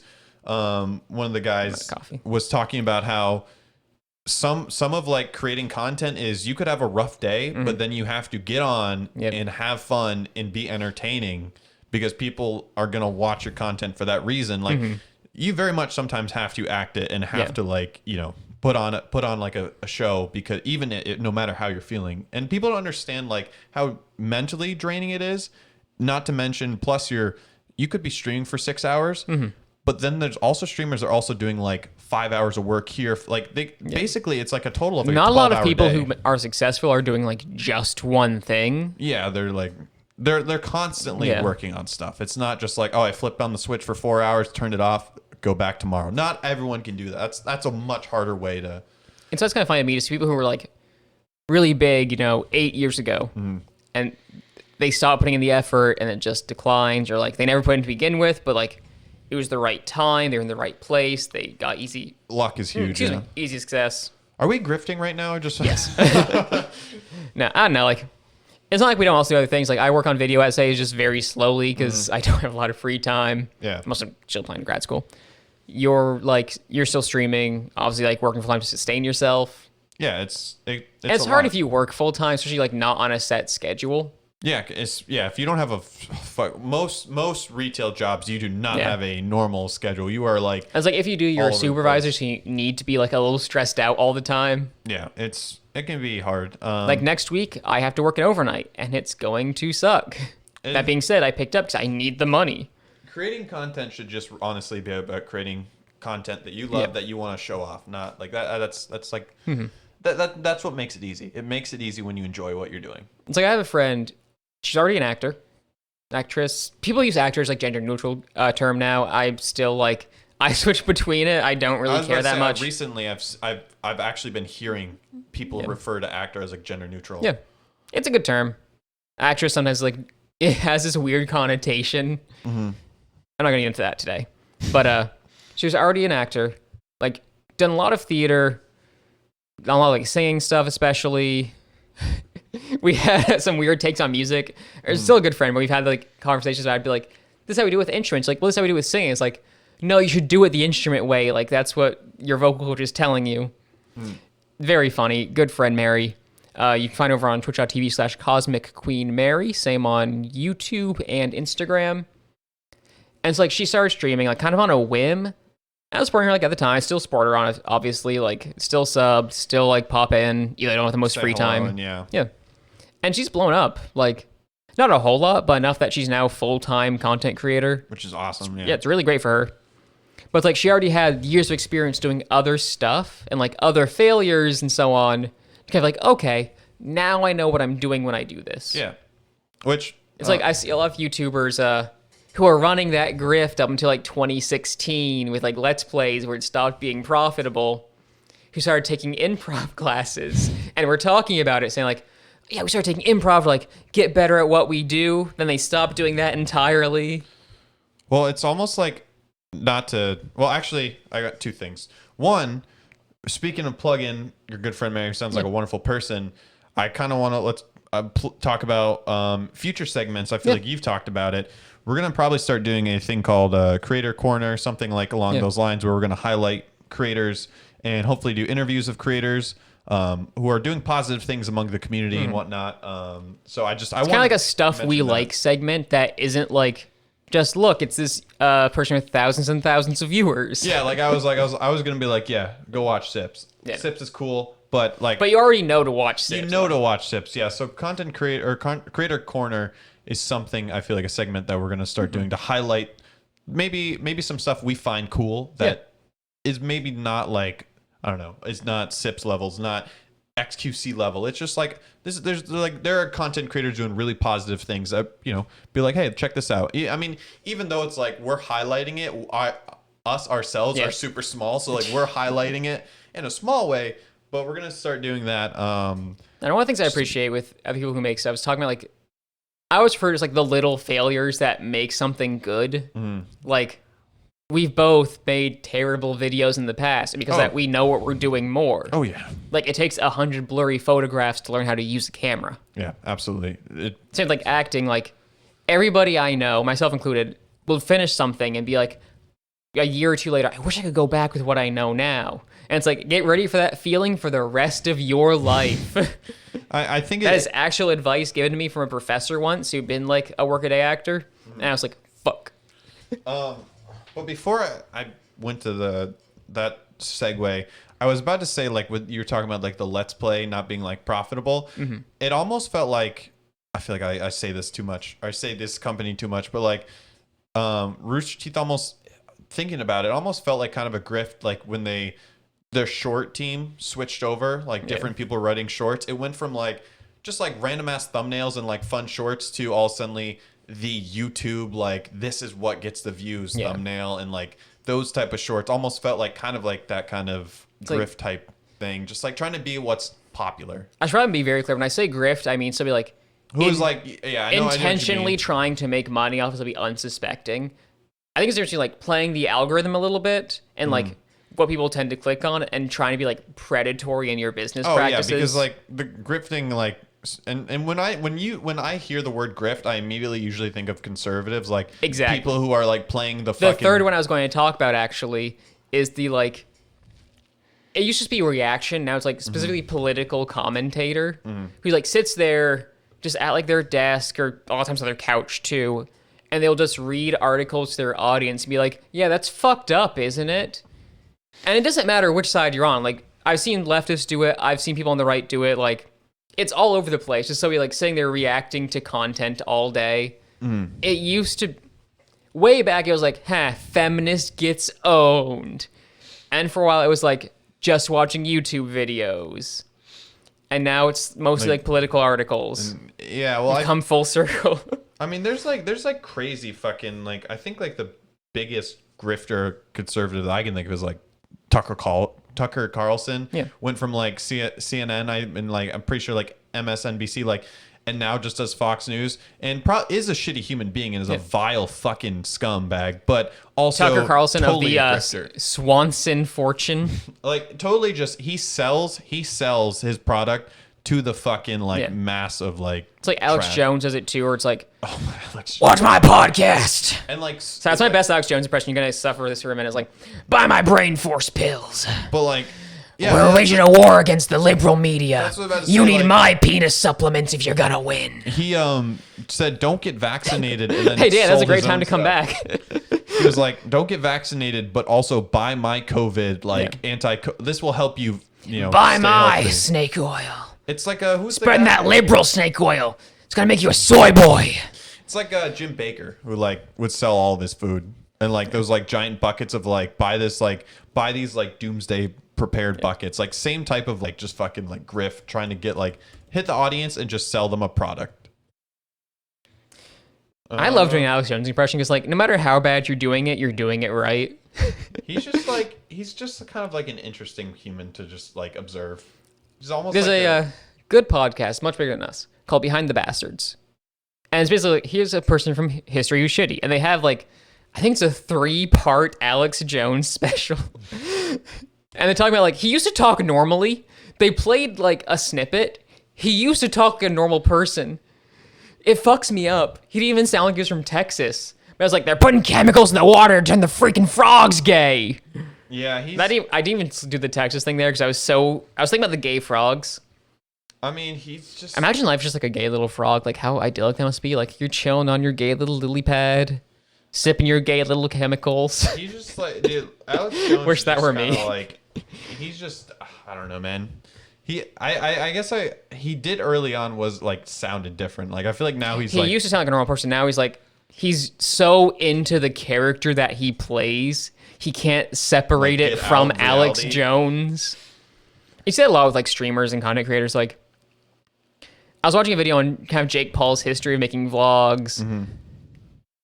It wasn't a smear video. I want to make that very clear. But it was like kind of like honestly talking about like, I don't want to say like his emotional stability because that sounds like a shitty Shane Dawson video, but it wasn't that.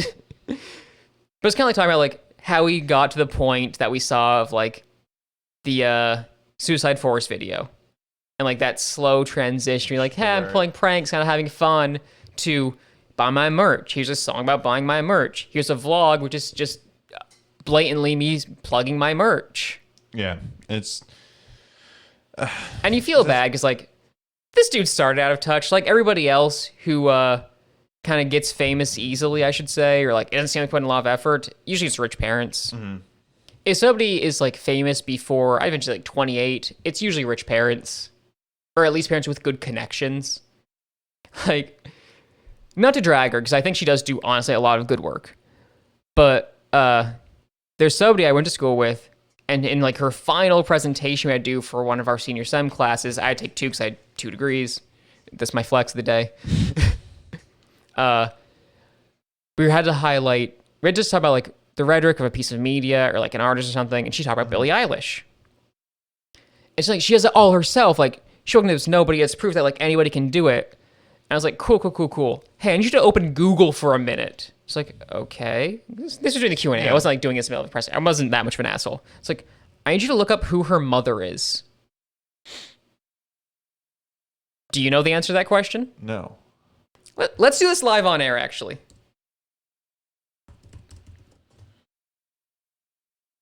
Yeah, so Maggie Bayard, who you might know as, based on her... If you have a Wikipedia entry, that's it. That's your line. An American actress, voice artist, screenwriter, and mother of Billie Eilish. This is objecting to the fact that she did also have a music career. You might know her as being a voice actress in the Mass Effect games, Garrett. She voice acted someone in the... Yeah. Yeah, she did. She has an album called We Sail. It's like... I'm not going to try to diminish what Billie Eilish does. Like, it's very hard to do what she does. I'm not going to pretend it isn't. Oh, shit. But it's another case of, like, your parents are rich. They have good connections. This is much easier. Easier to start out. Yeah. It's that small loan of $1 million. Yeah, she was in Bones. I'm recognizing her now that I'm seeing her again. I didn't recognize her initially as being from the X-Files as well.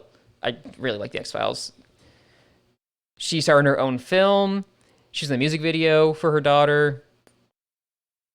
Like, if you go to an artist and talk to their parents and their names are blue, that's it. Like, you don't have to pretend they did it themselves. Well, I mean, I feel like the other thing... Like, I'm looking at just her TV filmography. She's got a lot, yeah. Yeah. Like, you're probably also on Wikipedia right now? I scrolled down her list because I want to see who she voiced. She's in a bunch of movies.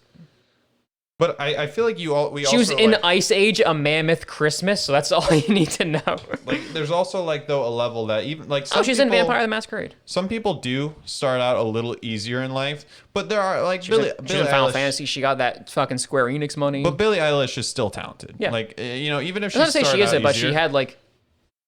It was disingenuous of this person giving this presentation to completely ignore the fact that she started out with like a brother who's a music producer, a mother who has connections in the industry. Yeah, you give a nod to it, but I mean, I don't really listen to Billie Eilish's music, but she still made it to where she is now because of, I would say, still primarily her own ability. She just had a bigger boost than most people get. Yeah, which is like usually the theme. I mean, some people don't have talent. Some people do just rely on that, which is, It's like the answer is usually just rich parents, though. Donald Trump's small loan of $1 million or a couple million, whatever. He didn't have a talent. That was just piggybacking. Being given real estate as a kid. Yeah, so there is a difference, but yeah, it definitely, some people do. You're like, oh, wait, their parents are famous. Like a lot of people that are pretty prominent. I mean, the rich kind of like, you kind of stay in your same, area. have that bigger boost. It's like, I'm going to give all these even lessons. just the geography, like if you already lived in LA and you're trying to become an actor, you can at least get like on fucking Law and Order. Actually, I think that's filmed in New York, but you know what I'm talking about. What wasn't there I thought there was like a conservative person, like a commentator who's tried to be an actor at first and failed. That's a lot of them. Yeah, I was about to say like so like a lot of them. I feel like, which is kind of funny that some of these like grifting commentators tried to be actors before that, and their acting wasn't very good, but still good enough to fool some people. But I just it's it is what it is. Mm-hmm. And it's like, I'm not gonna tag any specific person, but I see it a lot. Like this person goes out of nowhere. You're like, oh, that's cool. Let's look them up. And I usually do that first now. And I see like, oh, your uncle does the same thing with like a big media company, and I've heard of them. Okay, I get where you're coming from now. Like, and some people are upfront about it. Like, I started watching Hassan Abi a little bit, and I was like, I don't love him. And I looked up here, he was like, oh, your uncle's that dude from the Young Turks, like founded it. And then he eventually got to a point where like he was just very upfront saying, yeah, everybody you know who's famous, they have rich parents. Sorry. Yeah, I mean, and he was very upfront about that. I was like, oh shit, nobody does that. See, we had a comment now from Dan, my friends in Law and Order. It's a joke in like acting circles, and it's not like mean-spirited at all, but it's like everybody you know was on like Law and Order, SVU, any of those like syndicated crime shows, because like they pay pretty well. You can get a consistent paycheck if you're on a couple of episodes because it stays in syndication. And like they're always looking for somebody to be on for an episode. Yeah, I mean Joel was in Friends from Rooster Teeth. I mean, exactly. He was just like chilling in the back of Friends, like. And every time they air that episode, he gets paid. Which not a whole lot because he was just an extra, but it's like if you're a named character, you start getting that check like every couple months. Yeah, if you're more than man who sells hot dogs, like you're like Fred. So if you're an extra, you get paid pretty much like upfront. If you're actually like a character in it, for even just one episode, you will still continue to get a check. Which is, yeah. And there are fun ways to kind of play with that system, like Bryan Cranston when he was on Malcolm in the Middle. He started whistling a lot on set. This is a segment that's in both A Life in Parts, his autobiography, and in some interviews. And he's whistling a lot on set.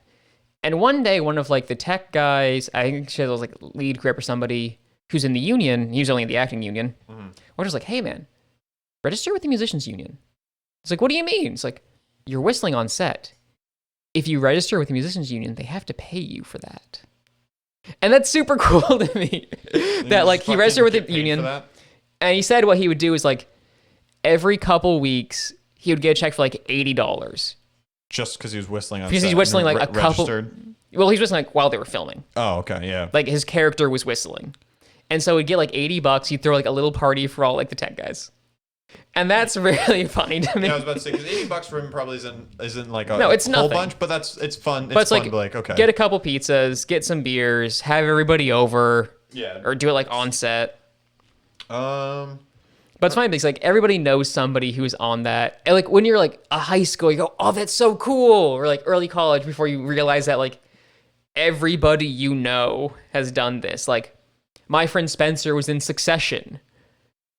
I don't want to plug what I've been in. I hate doing that, so fuck that. My friend Alec was in some, like, directly in frame, full face, everything, in some Ashton Kutcher movie from, like, the early 2000s. Okay. I remember is that he's in a scene on, like, New Year's in an elevator. He never talked about it. It's kind of like the cool thing to do, not gonna lie. But one day, that same friend Spencer is watching that movie, and he sent everybody a photo saying, hey, guys, why is Alec in this movie? And we asked him, he's like, oh yeah, I forgot I did that. Thanks. Literally, he forgot he was in that movie. You probably at that point, like you do so many, you just kind of like, oh yeah, that's just like a thing I did. Especially extra work where you're not always told what you're in. Yeah, you're just kind of like, you show up, you do your thing, and then if it's like one day of filming, all right, on to the next thing. Like I get a lot of calls. There's something filming in like Western New York right now, and it's just far enough away that I don't want to drive, but I see it's like, hey, $175 a day. It's not bad. Pretty like, I mean, yeah, like if you can do that for like a week, that's your rent. Yeah, easy. Like I don't know if you have any news. I have some games I just wanted to I mean, mention. like, obviously, today's Resident Evil Day. Get your mommy milkers. Ooga ooga humna humna. How long is the Res Evil demo out for? Because I know they released basically... I think it's going to be out as long, like, forever now. Okay, so basically it's once you use your hour, it's up, but like Yeah. now it's just basically released until... Oh, no, like, it's still worth to use your hour. It's up. Yeah, but so like, okay, because the first one wasn't in like... Because I remember we tried downloading and playing it. Yeah, they did just PlayStation for a while, then it was, like, available on everything. Okay. See, I don't know what you've played. I've just really played Disco the Elysium. same Outriders, still grinding that. That's kind of like a fun, like, you know, little thing. PUBG, played that the other day, had a couple games. Kind of fun. I don't know, PUBG, I really enjoyed myself, which is like a weird, that game is like, kind of like, I was playing and there's just like dudes running around in dinosaur suits and it's just kind of like stupid, but like in a fun way. Like I really enjoyed going back to that, which was like one of the... That wasn't the first BR, but that was like one of the mainstream BRs that predated then Fortnite. Like when all those... I remember, like, when that launched Xbox, like, it just could not run it, and now, like, it's kind of stable again. Yeah, it still honestly has some like buggy issues. Like the game is kind of clumsy, but it's just kind of fun. Theater teacher was in Titanic. Yeah. Damn, rip. So for anybody watching in post or listening in audio, we do this live on twitch.tv/hitboxmedia, and you can chat. Yeah, true. That's what we're replying to when we just like jump topics a lot. Sorry. I always feel bad for audio listeners. Like, I'm an audio listener of podcasts that are also live streamed. Yep. Like Castle Super Beast is a good example of that, where like they will reply to messages in chat and kind of derail and then come back. Yeah. Well, that's the thing. That's what's hard about like live, I feel like, is sometimes you see stuff you want to reply immediately, but you do not want to break away yet. You want to like... Yeah. But yeah, it can sometimes get a bit like you just go all suddenly like off rails a little bit. But yeah, I guess I don't know if we should put a disclaimer when we say that, but I get, what did you just say, like reading in chat? Sometimes I know I'll just start reading I was going to be comment. putting clips on ye olde YouTube, so I'm going to preface with that. But yeah, Resident Evil out today. I played a little bit of Pokemon Snap. It's fine. It does the problem with all new games for me, where like there's so much tutorial, and it's all front loaded. It's like, here, mechanic, you get that? Mechanic, you get that? And you look back at old games, like, those just started up. Yeah. Like, Pokemon Snap originally had, like, what, one tutorial-ish level, but it didn't tell you a whole lot. Yeah. Just because you have a controller. You can play with the buttons and see what they do. You're on that, like, little cart going through the mountains, the little, like, hilly area. Yeah, new Pokemon Snap came out last Friday. I played a couple hours. Like, I doubt I'm going to like go all the way through every area, every Pokemon, but it's like a fun little idle thing. Is it that different? Like, because obviously the first one you're on a set track. That it's you the same couldn't mechanic change. like that. Okay. It is just a straightforward sequel. Todd is back, but you aren't playing as him. It's a new area. Obviously, like, new Pokemon are in it too. It's high def. It runs really well, but it's just like the tutorial segment. I don't even think I'm done all of them, and I played probably 2.5 hours. Yeah, and it's why so many games like nowadays, you start it up, and like the first time it's fine, but you just go to play it a second time, like, okay, I have anywhere from 90 minutes to 5 hours of tutorial. Which is, yeah. It's why like Dark Souls, I've realized over the years that like you open up any FromSoft game, with the exception of like maybe Sekiro has like some tutorial segments, it's just text, and you don't even have to read it. You don't even have to scroll through. Like, you can... It's just that starting area. It'll be like, you walk up to the message, and if you want to open it, it says, look, right bumper is attack. R2 is heavy attack. But you don't even have to read that. If you already know how to play, or you just know how to press buttons, you don't need to do that. And the more advanced stuff you figure out through playing regardless. I feel like I do feel that though, because I feel like most games I play, I choose to skip the tutorial, and if I have a really hard time, then I'll go back and look at some stuff, but I usually just don't bother with tutorial. Like, I wish more games had an option of just like, I know what I'm doing.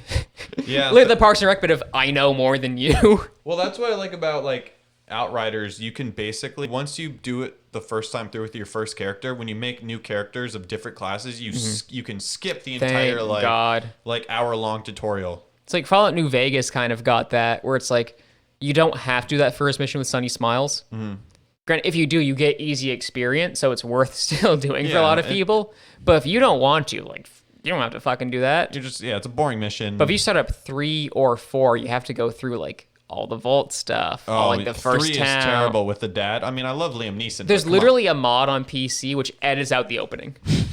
All that gone. You just walk outside the vault and the game starts.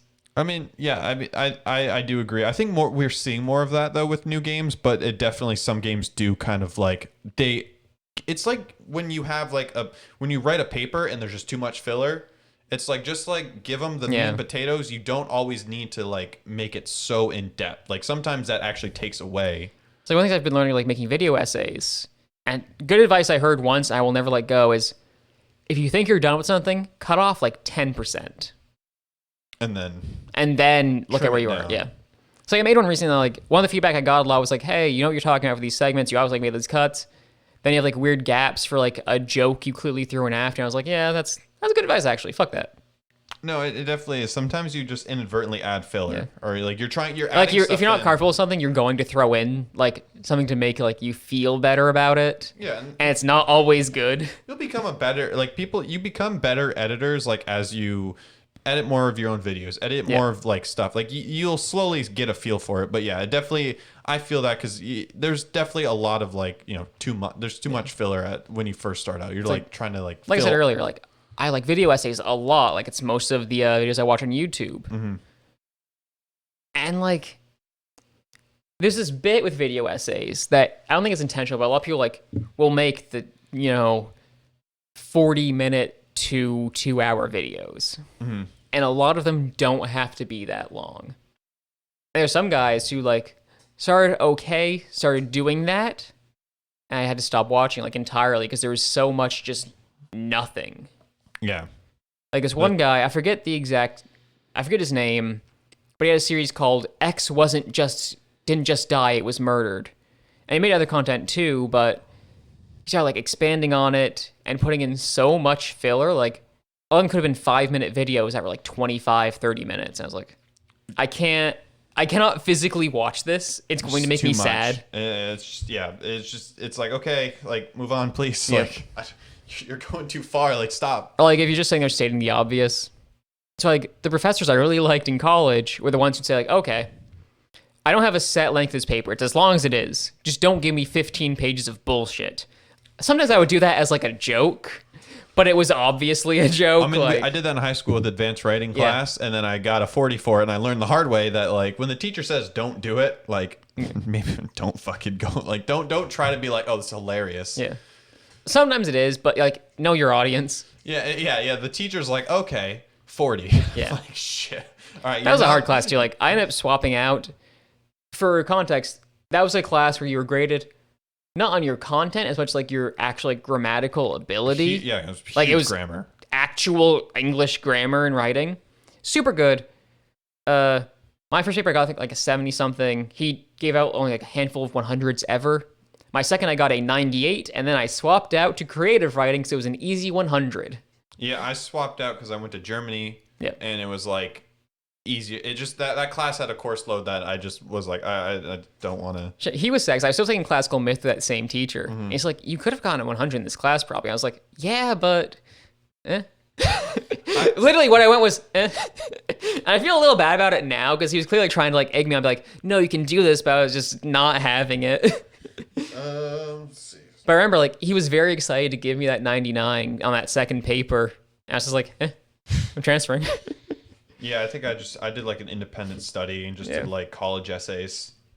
Which again, like, it's good to know that class was a little harsh. That's why he only had it for seniors because you're already in college. You don't have to worry about the grade. Mm-hmm. So that's everything I got on mine. Yeah. I don't know if you have anything other stuff. Console sales doing very well. Outside of scalpers, Switches super well. Nintendo recently released their reports. 28 million consoles sold this past year. Year before it's 21 million. So a 37% increase over the prior year. And another, in the words of many articles, pandemic gaming windfall boosting companies' bottom line. Switches were already popular. Animal Crossing was obviously highly anticipated. Yeah. The release of it, like as people had to lock down, just worked out very well. I don't think it was like intentional in any capacity. release of that, like, that came out. Not a lot of stuff was coming out after that, outside of, like, Doom, which was the same day. Well, also, And like that big gap, and people were like staying at home, like people were like picking up old hobbies like gaming. It's like I work at a place that sells Switches and Switch Lights. At the time, we were selling out of everything. Now, like it's kind of calmed down, but I had a number for just this past quarter here, which I wanted to bring up. Oh, there's a new Switch Lite color coming out. I have referred to it as Blurple at work. I can see It's obviously you can look it up. The new Switch Lite color comes out, I think, July. It looks like the old Game Boy Advance with like the silver buttons too. Game sales obviously went up with console sales. Yep. I just had this pulled up. I'm buying time as I try to find it again. There we go. January to March, they sold 4.72 million Switches with an M. Yeah, And that's typically the slowest quarter for these types of sales. Well, I mean, so many people at home buying Switches. I mean, that was like my sister bought a Switch because she was just like, she's like, I want to play Animal Crossing. Bro, I want to play Animal Crossing with your sister. I don't think she plays anymore. It was just one of those things bastard. like, I feel like a lot of people bought Switches just out of like, oh, this seems fun. Played it for a little while and like, I don't really need this thing.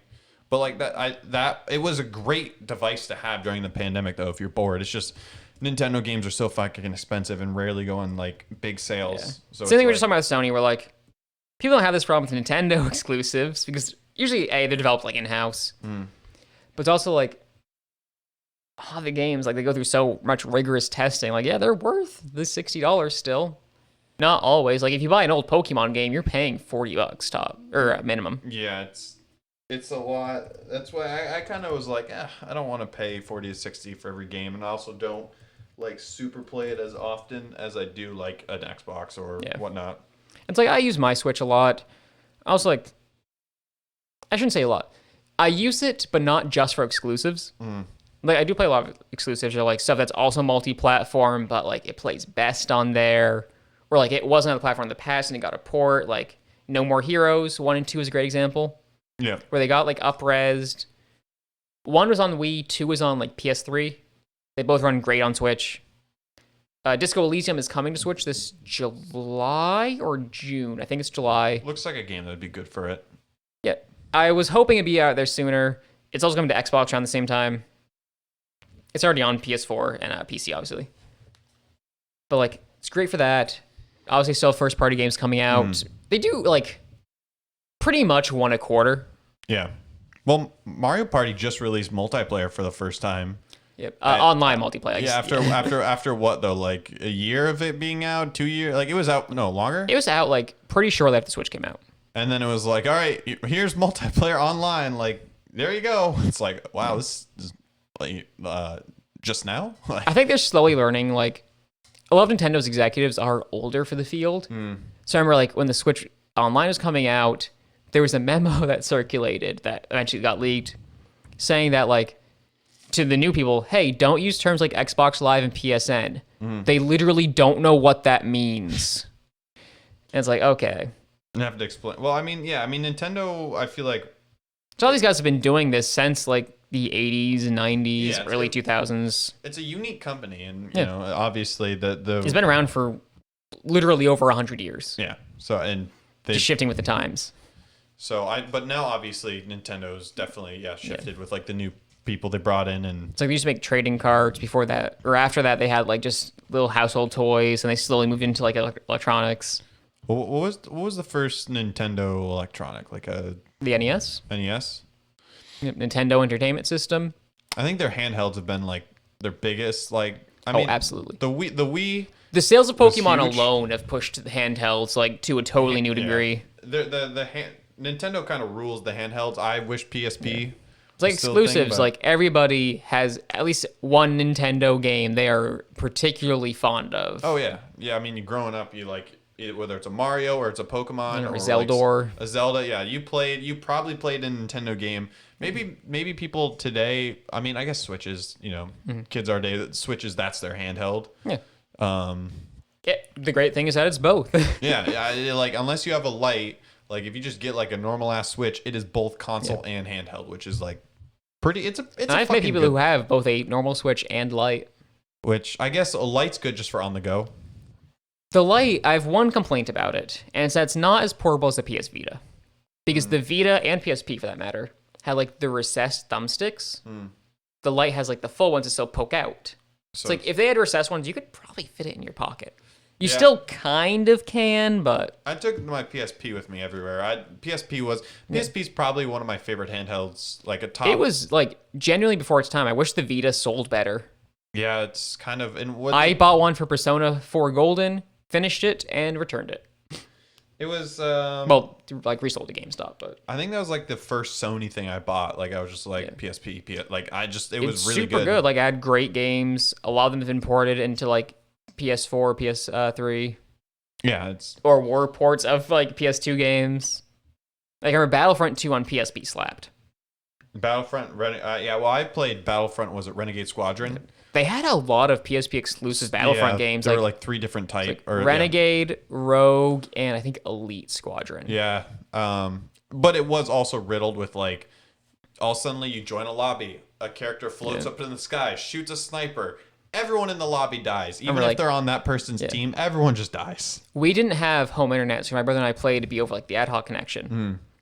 So you showing me that one day, I was like, what the fuck? Yeah, they literally Having not played like online games at all. You're just having a good time, and all of a sudden you're like, it's almost just like, I guess I can't use this because it's a Naruto reference, but like, Nah, use it. well, I was just about to say in Naruto, there's like a villain who like floats up into the sky and then like destroys an entire village. It's Respect. like that type of thing. Like the hacker gets online, floats up, everyone's like, what's going on? Everyone dead. Like just gone. Also, I imagine you ever told me about the best Naruto character, Killer B. I had to learn about him through Killer like a B? YouTube rap. Killer B is I think Killer B is like and you know what? The creator and like they treated that character like a hero. Like he was one of the characters that's just like, we can't kill this guy. He's too good, and Everyone nobody loves told me him. about him. Everyone loved him. He was just one of those characters that like, God damn it, it's so good. So yeah, you said you've been playing Returnal recently, and what else? Well, I mean, the only besides Res Village and Outriders, the only game I've kind of touched on has been PUBG. Like I played a little said, of RE2. RE2, yeah, we Yep, did that play together. RE2. That was a lot of dick shooting, and I mean, I Garrett's haven't, strategy. I haven't really been branching out and playing too many different games because there's still not a ton out there. I've just been kind of touching on new games here and there, but So I've been going through 2 mindfuck games. One is more of like a logic mindfuck. The other's like an, I guess, emotional one. 13 Sentinels, I Just Rim. Yep. Super good game. This one's like, I almost don't want it to blow up because I'm going to see bad takes and I don't want to. Super good. It's like, throw every like 80s sci-fi trope you can, or in like early 90s too, and like into like a mecha game that's like half visual novel, half tower defense. is that the one you've been playing? That's why I was streaming. Okay, yeah. Very, very good. It's made by Vanillaware, who you may know for like Odin Sphere. I don't remember any of their games other than Odin Sphere. But pretty well-known dev. Very good games, like consistent high bar of quality, especially for like an indie studio. Been playing that. Very good. I'm probably like 40% of the way through, like in total. And it's just like you can't just go through like each character's story. You have to like do a segment.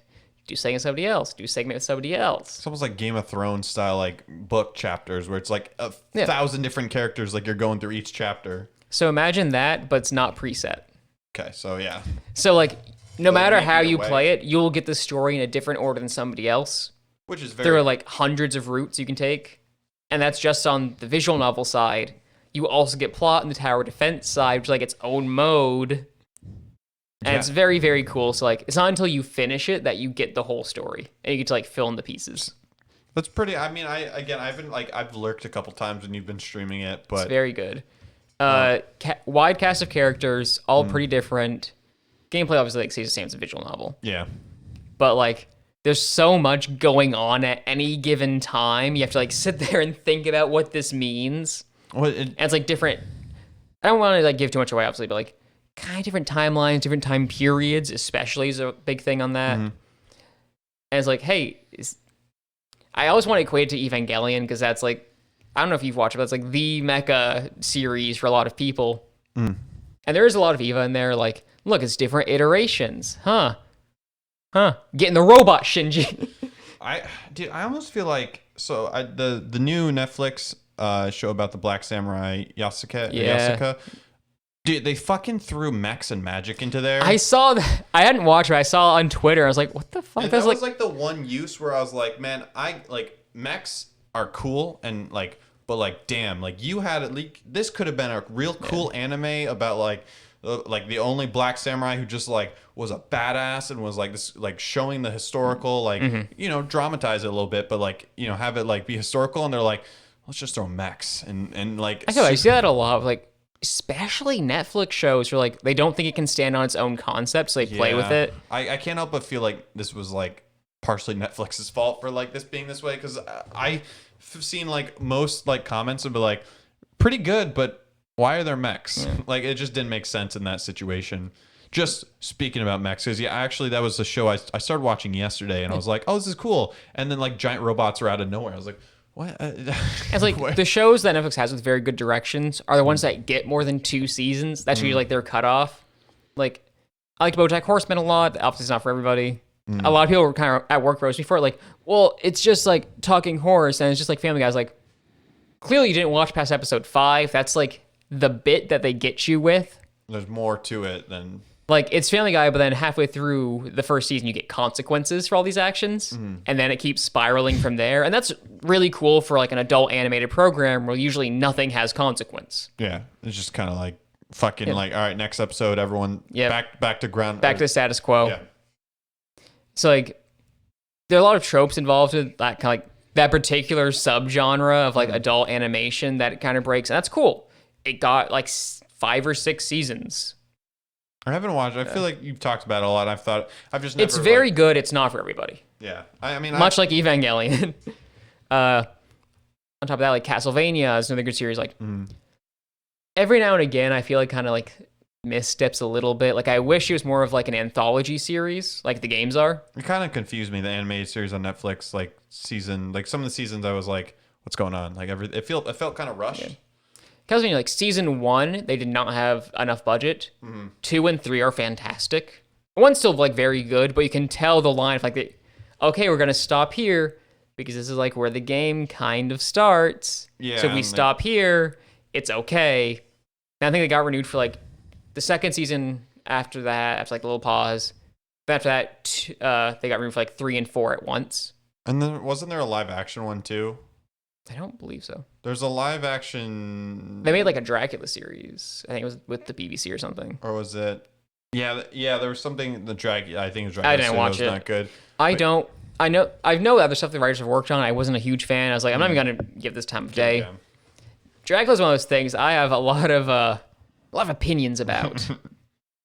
Probably because I know a lot about like the history behind it and like the actual events of the book, which I've read a few times. My girlfriend does a yearly read every November. It's really cool. And like, there's so much in that you can do very poorly, just unintentionally. And it's like so much of it is like dependent on the culture. It's like time travel. You can really fuck it up and just like not at all follow the rules of it. It's like, hey, do you understand this is like a rape allegory in this part of the book? And then a lot of people have Mina Harker, like your main female protagonist, be in love with Dracula, who is the other end of that rape allegory in the book. It's like, are you getting the right amount of like Victorian repression going on? Actually, it's a great time to tie this back into Resident Evil, actually, because no one has like, I've been staying away from spoilers as much as possible. Just like by who I am, I don't look up the tags for things.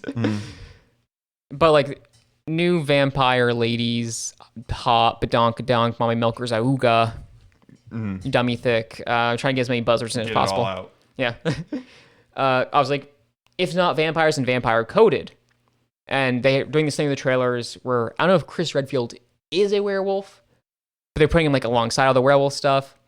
And it's cool to kind of get that juxtaposition that we see a lot because Bram Stoker, I'm going to go on a whole tangent. I hope you're ready. Bram Stoker's, I think he's born in Ireland, or his parents were, but he knew a lot of the culture. And so you see like vampires, especially in Irish culture, you have the Land Side, which is one that's like an artistic muse that kills the artist over time. So they kind of become infatuated with it. And so that's cool. And then like werewolves in Irish mythology are like benevolent guardians. Yeah. Which is why a lot of times like, so you did the research even a little bit, they're kind of like at odds. Twilight, man. Literally, yes. Twilight. And it's funny to see people roast it, like, why are there werewolves now? I was like, no, this is actually a cool thing that you just don't get because you don't understand the cultural history. And I doubt Stephanie Meyer did either, but it's unintentionally very cool. Worked out. Yeah. And it's like, Stoker got a lot of his impressions from news clippings from early America with this, I forget the exact state the town was in, but little town, and I think it's the Brown family, where people thought, based on this movement, that little Abigail Brown was the first American vampire because she died, in big quotation marks, in the winter, but didn't decompose, and the rest of her family started dying of consumption. Oh my God. So they were like, oh shit, she must be a vampire coming back and killing the rest of the family and all this stuff. And that newspaper clipping was found in Bram Stoker's desk after his death. So clearly inspired elements, and like, he very obviously had sleep paralysis. Like, one of the first scenes of the book with three vampires wanting to kiss Jonathan Harker, like on his neck, was a sleep paralysis thing, like a night terror that Bram Stoker had. Oh my God. Yeah. And so, of course, like, it's kind of funny to see his self-insert character, Van Helsing, who all the ladies love and knows everything, also called Abraham. And it's like a lot of cool stuff like that. The history behind Dracula is very cool. There's a couple of lore episodes about like Abigail Brown, like early vampire stuff that are worth listening to. Like the literal opening of the TV show is on that. There's a lot of history behind that, and it's cool that Resident Evil is kind of leaning towards some of that, at least like thematically. Still being Resident Evil, but also like trying to like I also pay its respects. My conspiracy hat theory is that Lady Dimitrescu and her girls there are where we're getting the tyrants from. Because, like, big lady, gray skin, pokey hand, that's a tyrant, dog. Well, I mean, so she's like the leader. Yeah. And then I'm assuming, so that's like, has it always been like 3, like, in terms of like the, like, you know, like in the vampire, like, there's like a group, there's like 3 of them. That usually is the thing, again, in reference to Dracula. It's like his Stoker's dream was 3 women. 3 women, so it's... Dracula's like they're called brides a lot. Mm-hmm. Just, again, the thing like 3 women. Which you don't even meet the 3rd one in the demo. Have they even like... I think she has more than 3 of like her girls there. Mm. I think it's like 4 or 5, but yeah. Because like, I mean, like, I don't know, maybe there's only going to be like the big tall one, and then the... Those like buggy one. Those are writing tips like rule of 3s. Our brain likes things to be in that little group of 3. Yeah. It's like Castlevania the anime has 3 vampire ladies who all work together. One of whom does like a human pet thing, and it's kind of weird. God damn. Mm-hmm. Season 3 of Castlevania is where they went, oh, we're gonna have fucking now. And yeah. It's kind of funny because like relative to seasons 1 and 2, it's just so out of nowhere. And it's just, it didn't have to be there. There's some plot fucking, but sometimes just like, did this, I understand, like, you got that Netflix money. Did this have to be here? Yeah, I mean, people like horny vampires, man. Yeah, they do. Yeah, they do. It's really selling right now. Yeah, so I was saying, Resident Evil, I want to pick it up. I'm probably going to wait a little bit, honestly. When's it release? Today. Wait, the full game? Yeah. Oh, shit. I thought, okay. No, like, it's out today. May 7th. Oh, shit. Okay. I did not fucking realize. I wonder, are there like, what, is it released at a certain time, or is it just out? Midnight last night. Oh yeah, it's got fucking like 500,000. So people got early codes too. Oh, there's hella people playing it right now. Okay. Yeah. So I'm playing some of what was I just talking about? 13 Sentinels. That got us on a tangent. Also, just Elysium that I was talking about. It's just there's so much writing, and it's almost all good. There's a couple lines every now and again I'm like, this is whatever. I keep seeing new stuff, and like I want to play through with like different types of builds. I kind of fucked myself on my first playthrough, which I'm still continuing on. Yeah, but because it's a game where like you cannot take the middle ground if you want to progress. And in building my character, I said, okay, I'll even out all of my stats. That is the single worst option you can have.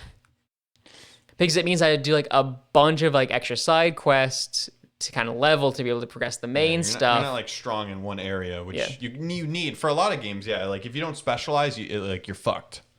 And it's like, I want to continue this one because I'm very far in it already. Like, every now and again, I'll soft lock myself. I have to, like, kind of save scum a little bit, but I don't care that much. It's just the difficulty now is kind of like almost like up a little bit just because like shit, I didn't realize. And, like, the time to finish that game has now changed because before there wasn't voice acting in every line. Now there is. So, of course, you want to listen to the voice acting as opposed to just reading it. So it's easily, like, doubled in length. Now it's, like, 45 hours. Yeah, I feel like a lot of games like Octopath and like Yakuza cutscenes and like some important dialogue is completely voice act, but then it turns into like it's just like big paragraphs. And like, which I think is I think fine. you have the option to turn it off in Elysium, but it's there. I want to use it. Yeah, it's like if they took the time to do the voice acting, like why not? If you love this game, like you want the content. Actually, it's a very cool feature, which I think you'll appreciate, where they put language testing in as a feature. So if you have multiple languages, it is X language and English. You press Q, you swap. Wait, so it's so like... you can switch back and forth, like you're multilingual, or you want to hear like the different versions of a line, or you could probably use Disco Elysium, as dense as it is, to learn a language. How many languages do they have it in? Let's find out together. I'm actually not sure. Because they'll obviously have what? Yeah, you're looking for the Final Cut. Disco Elysium, Final Cut, languages. Oh my god. It's a lot. Yeah. But is it... How many are like actually voice acted versus subtitles? I don't know if I only played in English. Because it looks like they have subtitle wise they have a ton. I just wonder. So full audio English. This may not be Final Cut actually. But English, German, French, Spanish, Russian, Brazilian, Portuguese, simplified Chinese, traditional Chinese, Korean. It's a lot of options. Yeah, I mean there's yeah, I'm pretty like I don't know. It does look like a game like I kind of want to take a peek, but yeah. It's very very good. I've been playing without any kind of guide or walkthrough, which it's a fun experience. I wouldn't recommend it to somebody who wants to like get through it. Yeah. Because it's all like, I don't know what to do. I guess I'll go talk to everybody in town. Then talk to the best and brightest of us, Kim Kitsuragi. You gotta be ready for that to like be like I'm gonna talk to. It's like a Fallout game. Yeah. You need to be like going into it ready. I've talked about this game a lot. I don't think I've mentioned to you. It doesn't have like combat. It's literally just kind of like. It's like if you played D&D, but it was just like ability checks. Well, I mean, I feel like I played a horror game that was basically a novel, not visual novel, but it was just literally dialogue. I mean, there was a part you could die if you didn't like go to a door. Yeah. But like literally it was just dialogue. Like you can still and it was, absolutely like, story. die in this. Like Yeah. if you piss somebody off, they could just kill you. But like or if you fuck up a check bad enough. I think the game is called Devotion. Devotion? Devotion, yeah. I think you actually sent me a copy on Steam. That was a psychological horror game. That was really good. And you don't really like you're not doing like a lot of like I don't know, gaming. You are following the story, and the story is really sad but really good. I'd love to play like especially like if it's like a long stream of Elysium. It's super super good. Like so the writing is fantastic and there's a lot of it. Do have one complaint though. I think I mentioned this while we were in the car earlier. The guy, like your main narrator, who voices all your individual abilities and like narration, context stuff. I'm playing English, and this guy just does not speak French. Oh yeah. And so you have terms like you are in a place called Levershall. You have people like the Ohanese, and like it has a pronunciation guide on the language screen. That's not me being an asshole. And the guy can't always say these words. Just butchers it. He doesn't butcher. Like, it's still a totally good performance. Like, I'm not going to pretend it's bad just because of that. And it's like very rarely he'll just like not quite say it right. And you like kind of go back and read. Yeah, but it's like, it's almost annoying. It's just like, not I wouldn't say it's annoying. It's like cringe. Like, Well, but I feel like for you, because you're also a... Yeah, because I grew up speaking French, is obvious. Like, I still speak a lot of it, and that's not quite at home. For, like, if I'm visiting family, I have to fucking remember some French. For someone like me, like, who... I mean, I took French classes, but I'm obviously not native French speaker, and it's just... I'm not... Like, it's not a language I can speak. So if someone slaps a French-ish accent on a word and, like, makes it sound Frenchish, I'd be like, nice. Like, that's how it is. But, like, people who are obviously French speaking, it's like, oh god, like like I wouldn't even say it's cringe, but it's like it's definitely noticeable sometimes. I didn't notice that at first, and as time went on, and like I spent more time in the VA booth. I was like, oh, okay. All right, you're like, all right, this guy, he's doing his best. And again, like he had an insane amount of lines to read. Yeah. He basically did like a long audiobook by himself. And at a certain part, you could wonder if like maybe if it was a little bit of fatigue, if he did too many like recordings, too many long recording sessions, probably he might start fatiguing a little bit at the end of that. Yeah, it's super good. I'm trying to think about how to explain how the skill system works. So like you level up individual skills, which is like part of their own subsets. You have like dexterity, whatever, like your strength skill, basically. Yeah. Intellect and psyche, which are separated. Psyche is more like tuning into people's emotions. Intellect's more like raw logic stuff. Yep. As you level up skills, they talk to you. So like you will be having a conversation, then suddenly logic will say, "Hey, that doesn't add up." It's like this really cool gravelly voice. Like dude's doing a great job in the booth. So it's like ask them about this thing. Then you ask them and like, "Oh, fuck, my jimmies." It's almost like a perception check. Where it's like, but it's doing it for you. So like in the background while the game's running, it's making these checks, and if you pass, it'll interrupt. Gives you that. So as you level up, the skills don't shut the fuck up, and sometimes they will talk to each other. It's super cool. So for you who've like leveled up like multiple skills, not just one, you're gonna have multiple voices just being like. I had a very cool sequence last night, and there's a mod where you can just max out everything, and it's terrible. They just like are just like it was not made for that. But I had scenes last night where talking to this lady about a murder. So the whole entire instance is like there's a hanged body behind this hotel. Figure out what the fuck happened to this dude. Yeah. You're a cop in the loosest sense of the term possible. You're a hobo cop. This will make sense when you inevitably play this when I force you to. Yep. But so you're talking to her, and like it keeps popping up like electrochemistry, which is what's in the tins, like your raw nervous system, and like rhetoric, and there's a volition check, which is look her in the eye. It's a really hard volition check too. Volition just being like your nerve, basically.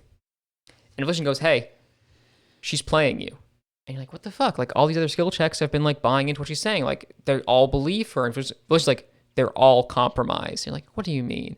He goes, "Go ask him," and you're like, "What do you mean?" And suddenly electrochemistry chimes into the conversation with you and Volition and goes like, "What are you talking about?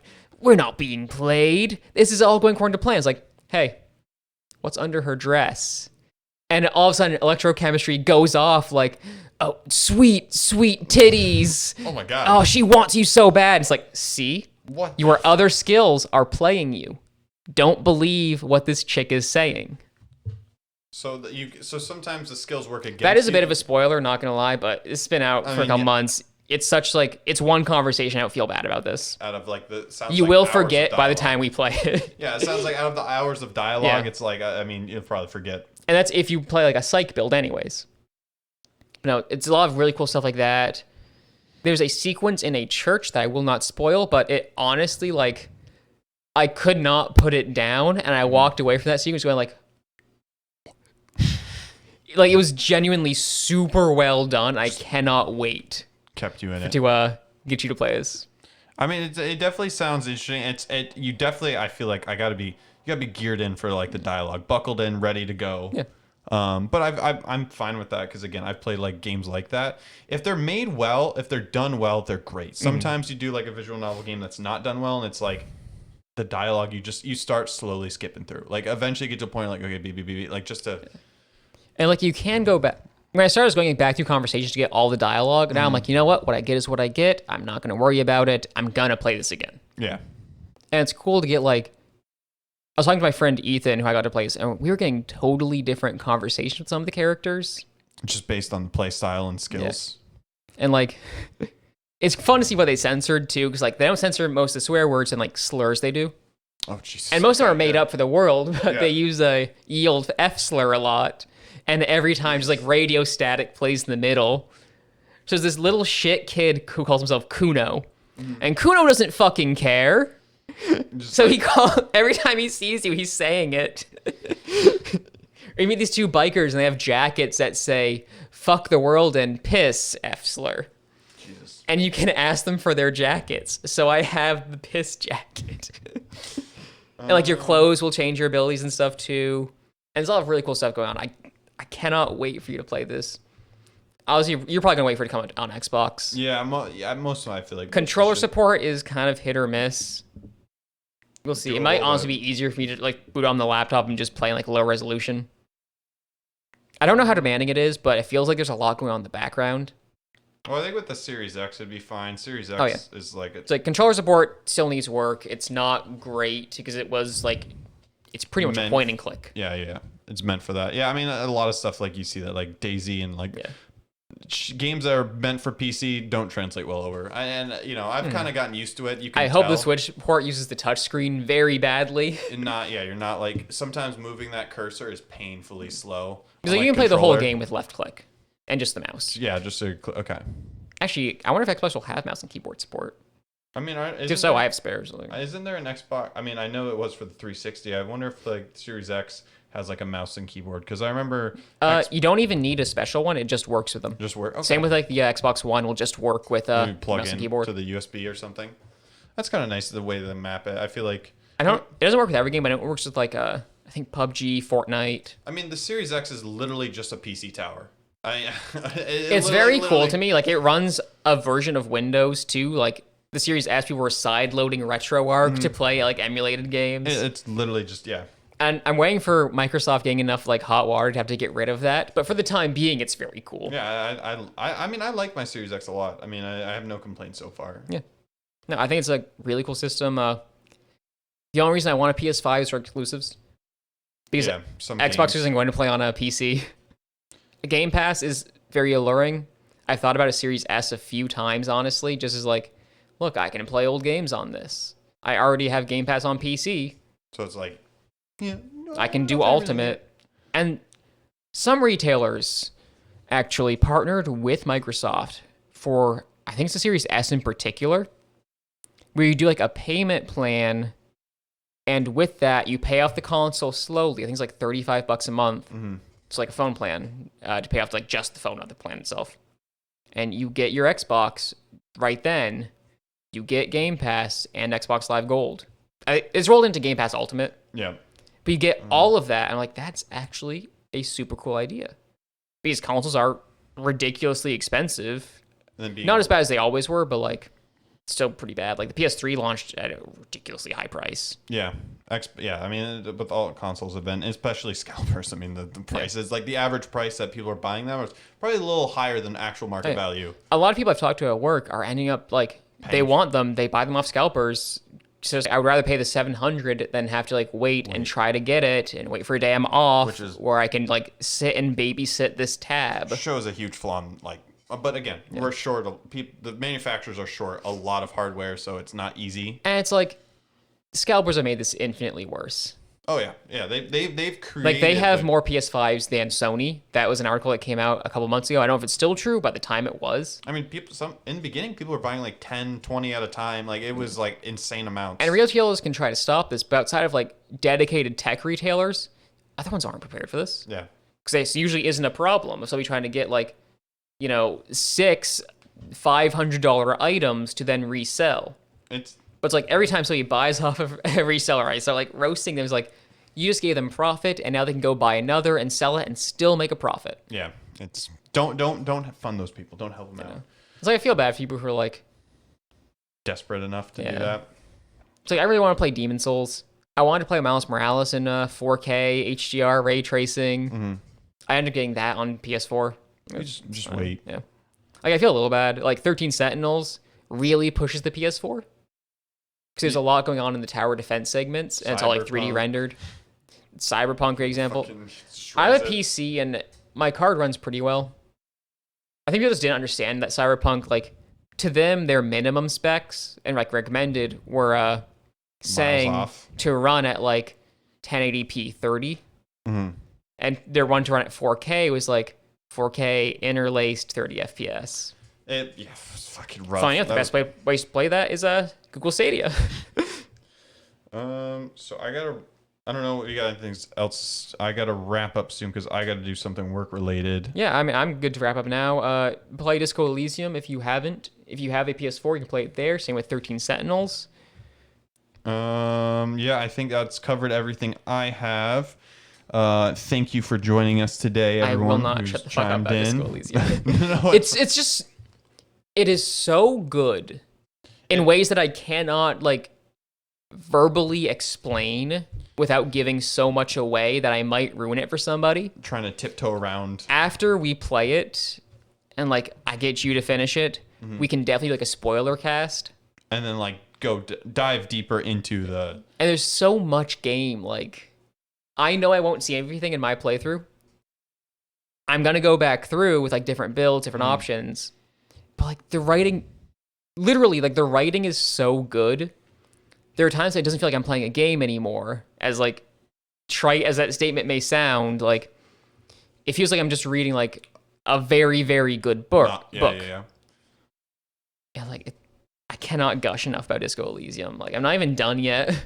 I think I'm like probably 70% of the way through. So, I mean... This is after soft-locking myself out a bunch and, like, fucking up. Alrighty, well, again, thank you. Thank you for joining us. Thank you for listening in and tuning in. Do you want to plug any pluggables? Don't buy from scalpers. Yeah, don't buy from scalpers. You can follow Garrett on twitch.tv/atallbird, now also on TikTok under the same username. Yes. I very rarely make video content on YouTube under Def Not Mac and stream under the same name. You can find us at twitch.tv/hitboxmedia, same on YouTube, and the Hitcast on your favorite podcast streaming platform. Giving a short shout out to Against the Algorithm. I'd love to call it a sister podcast, just done by a good friend of the show. It's reaching its 2-year anniversary, I think literally today as we record this.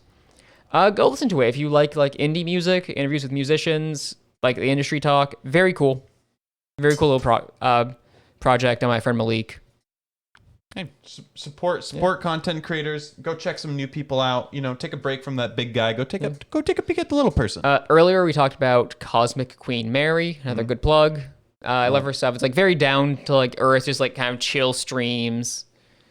I don't know any. I don't make connections, so I can't plug. A lot of my friends started making content like after we became friends. It worked out very well for me.